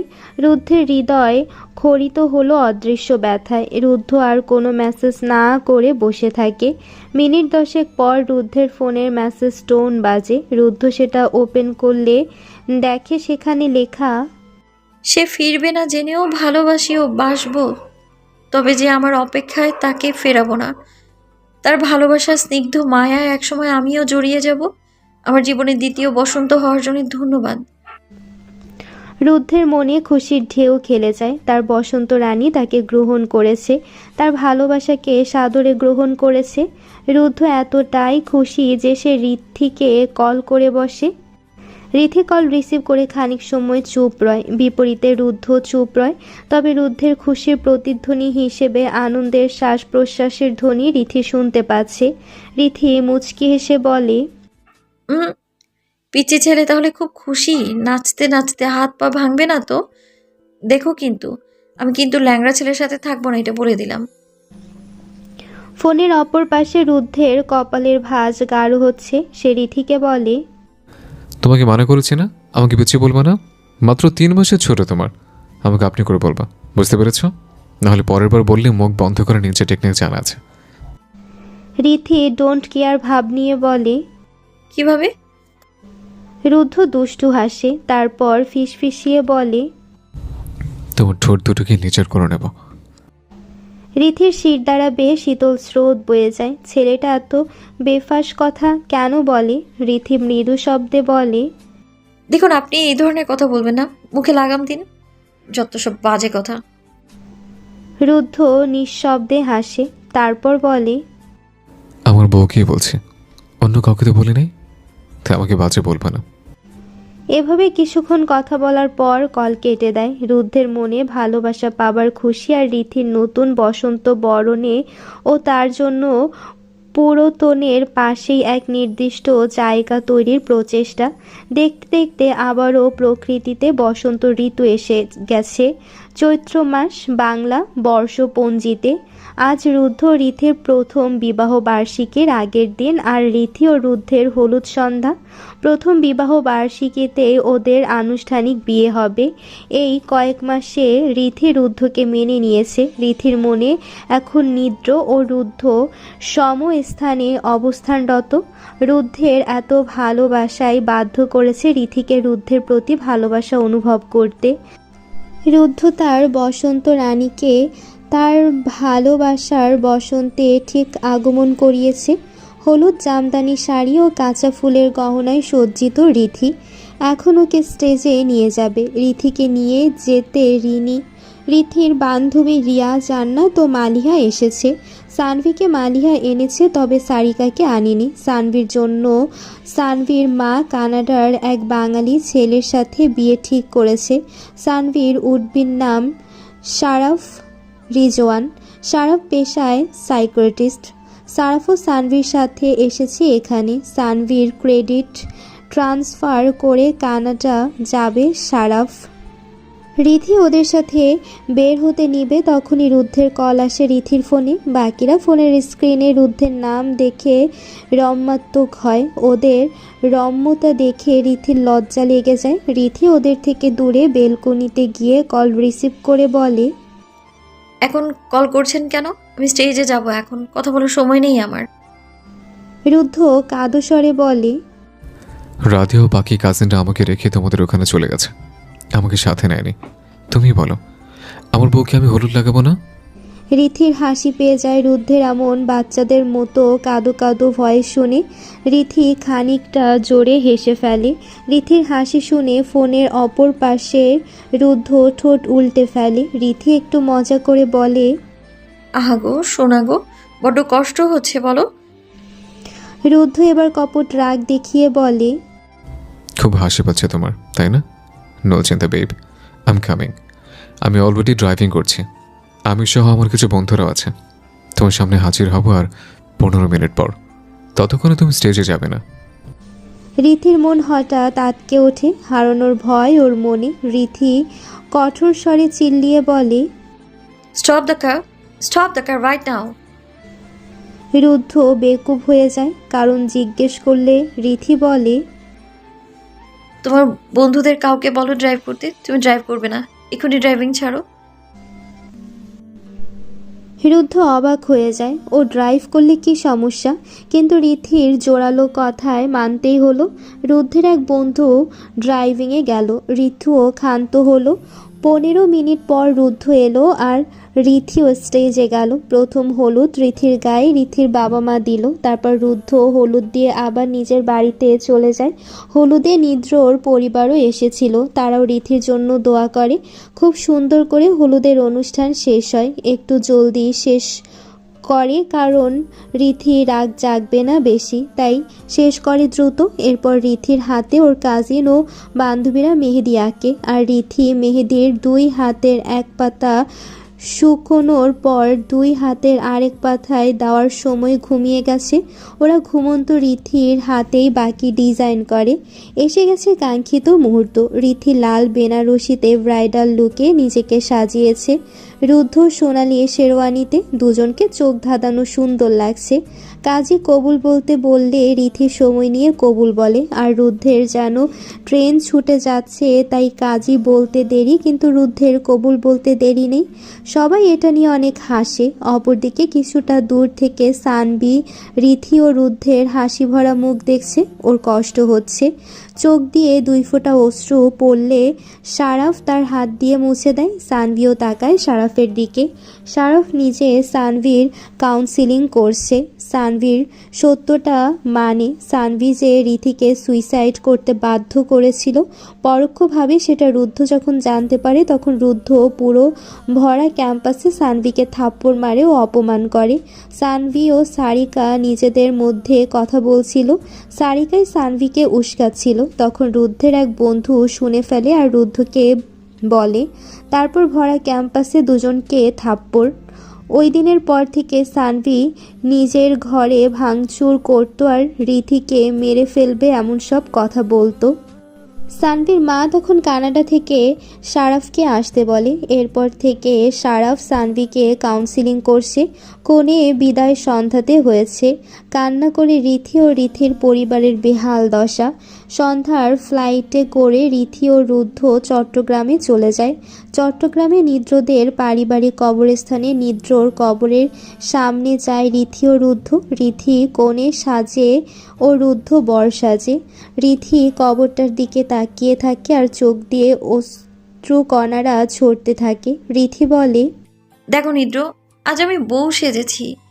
তোমার তো আমাকে বউ সেজে দেখার ইচ্ছে ছিল। দেখো না তোমার অ্যাংরি বার্ড কি সুন্দর লাগছে না? আবার বিয়ে করছি বলে যে তোমায় ভুলে যাব তা কিন্তু না। আমার মনে এখন তুমি আর রুদ্ধ পাশাপাশি আছো। দুজনকেই আমি ভালোবাসি। একজনকে ভাগ্য ছিনিয়ে নিল আর আরেকজনকে পাইয়ে দিল দ্বিতীয় বসন্ত রূপে। আমার জন্য ওপারে অপেক্ষা করো, আমার সময় হলে আমি চলে আসব। ওপারে ভালো থেকো ভালোবাসা। রিথি আর এক সেকেন্ডও দাঁড়ায় না, রুদ্ধকে ছেড়ে কবরস্থান থেকে বেরিয়ে যায়। মহিলারা কবরস্থানে যেতে পারে না, তবে এটা পারিবারিক, তাই রিথি যেতে পেরেছে। রিথি চলে গেলে রুদ্ধ নিদ্রর কবরের দিকে তাকিয়ে বলে, আপনি চিন্তা করবেন না নিদ্র, আমি আপনার অ্যাংরি বার্ডকে আমার বসন্ত রানী রূপে সারা জীবন আগলে রাখবো। আপনাকে সে কখনো বলবে না, আমার মাঝে সে আপনাকে পাবে। নিজেকে আপনার মতো অনেকটা বানিয়েছে জানেন। যেমন আগে কেউ কিছু বললে সাথে সাথে জবাব দিতাম, এখন তা করি না রিধির বেলায়। আগে ঝাল খেতে পারতাম না, কিন্তু এখন ঝাল খাওয়া শিখে গেছে। নাহলে বলেন আমি শুকনো মরিচ কীভাবে খাই? বন্ধুদের সাথে আমি ঝাল খাওয়ার কম্পিটিশনে জিততে পারতাম না। ঝাল খেলে আমার পরে সব বমি করে বের করে দিতে হতো। আচ্ছা সে যাই হোক, আপনি ভালো থাকবেন। রুদ্ধ চলে যায়। কবরস্থানের বাহিরে গিয়ে রিথির হাত ধরে আগে থেকে ক্যাব বুক করে রেখেছে, সেটাতে উঠে ওরা পতেঙ্গা সি বিচে যায়। সেখানের একটা হোটেলে থাকবে আজ রাতে ওরা। পতেঙ্গা বিচে গিয়ে সমুদ্র তটে দুজন হাত ধরে হাঁটতে থাকে। ভালোবাসাময় এক দ্বিতীয় বসন্তের সাথে রিথি তার বাকি জীবন পাড়ি দেওয়ার পদাচারণা। রুদ্ধ তার বসন্ত রানীর হৃদয়ে বসন্ত আনতে পেরেছে, এনেছে দ্বিতীয় বসন্ত।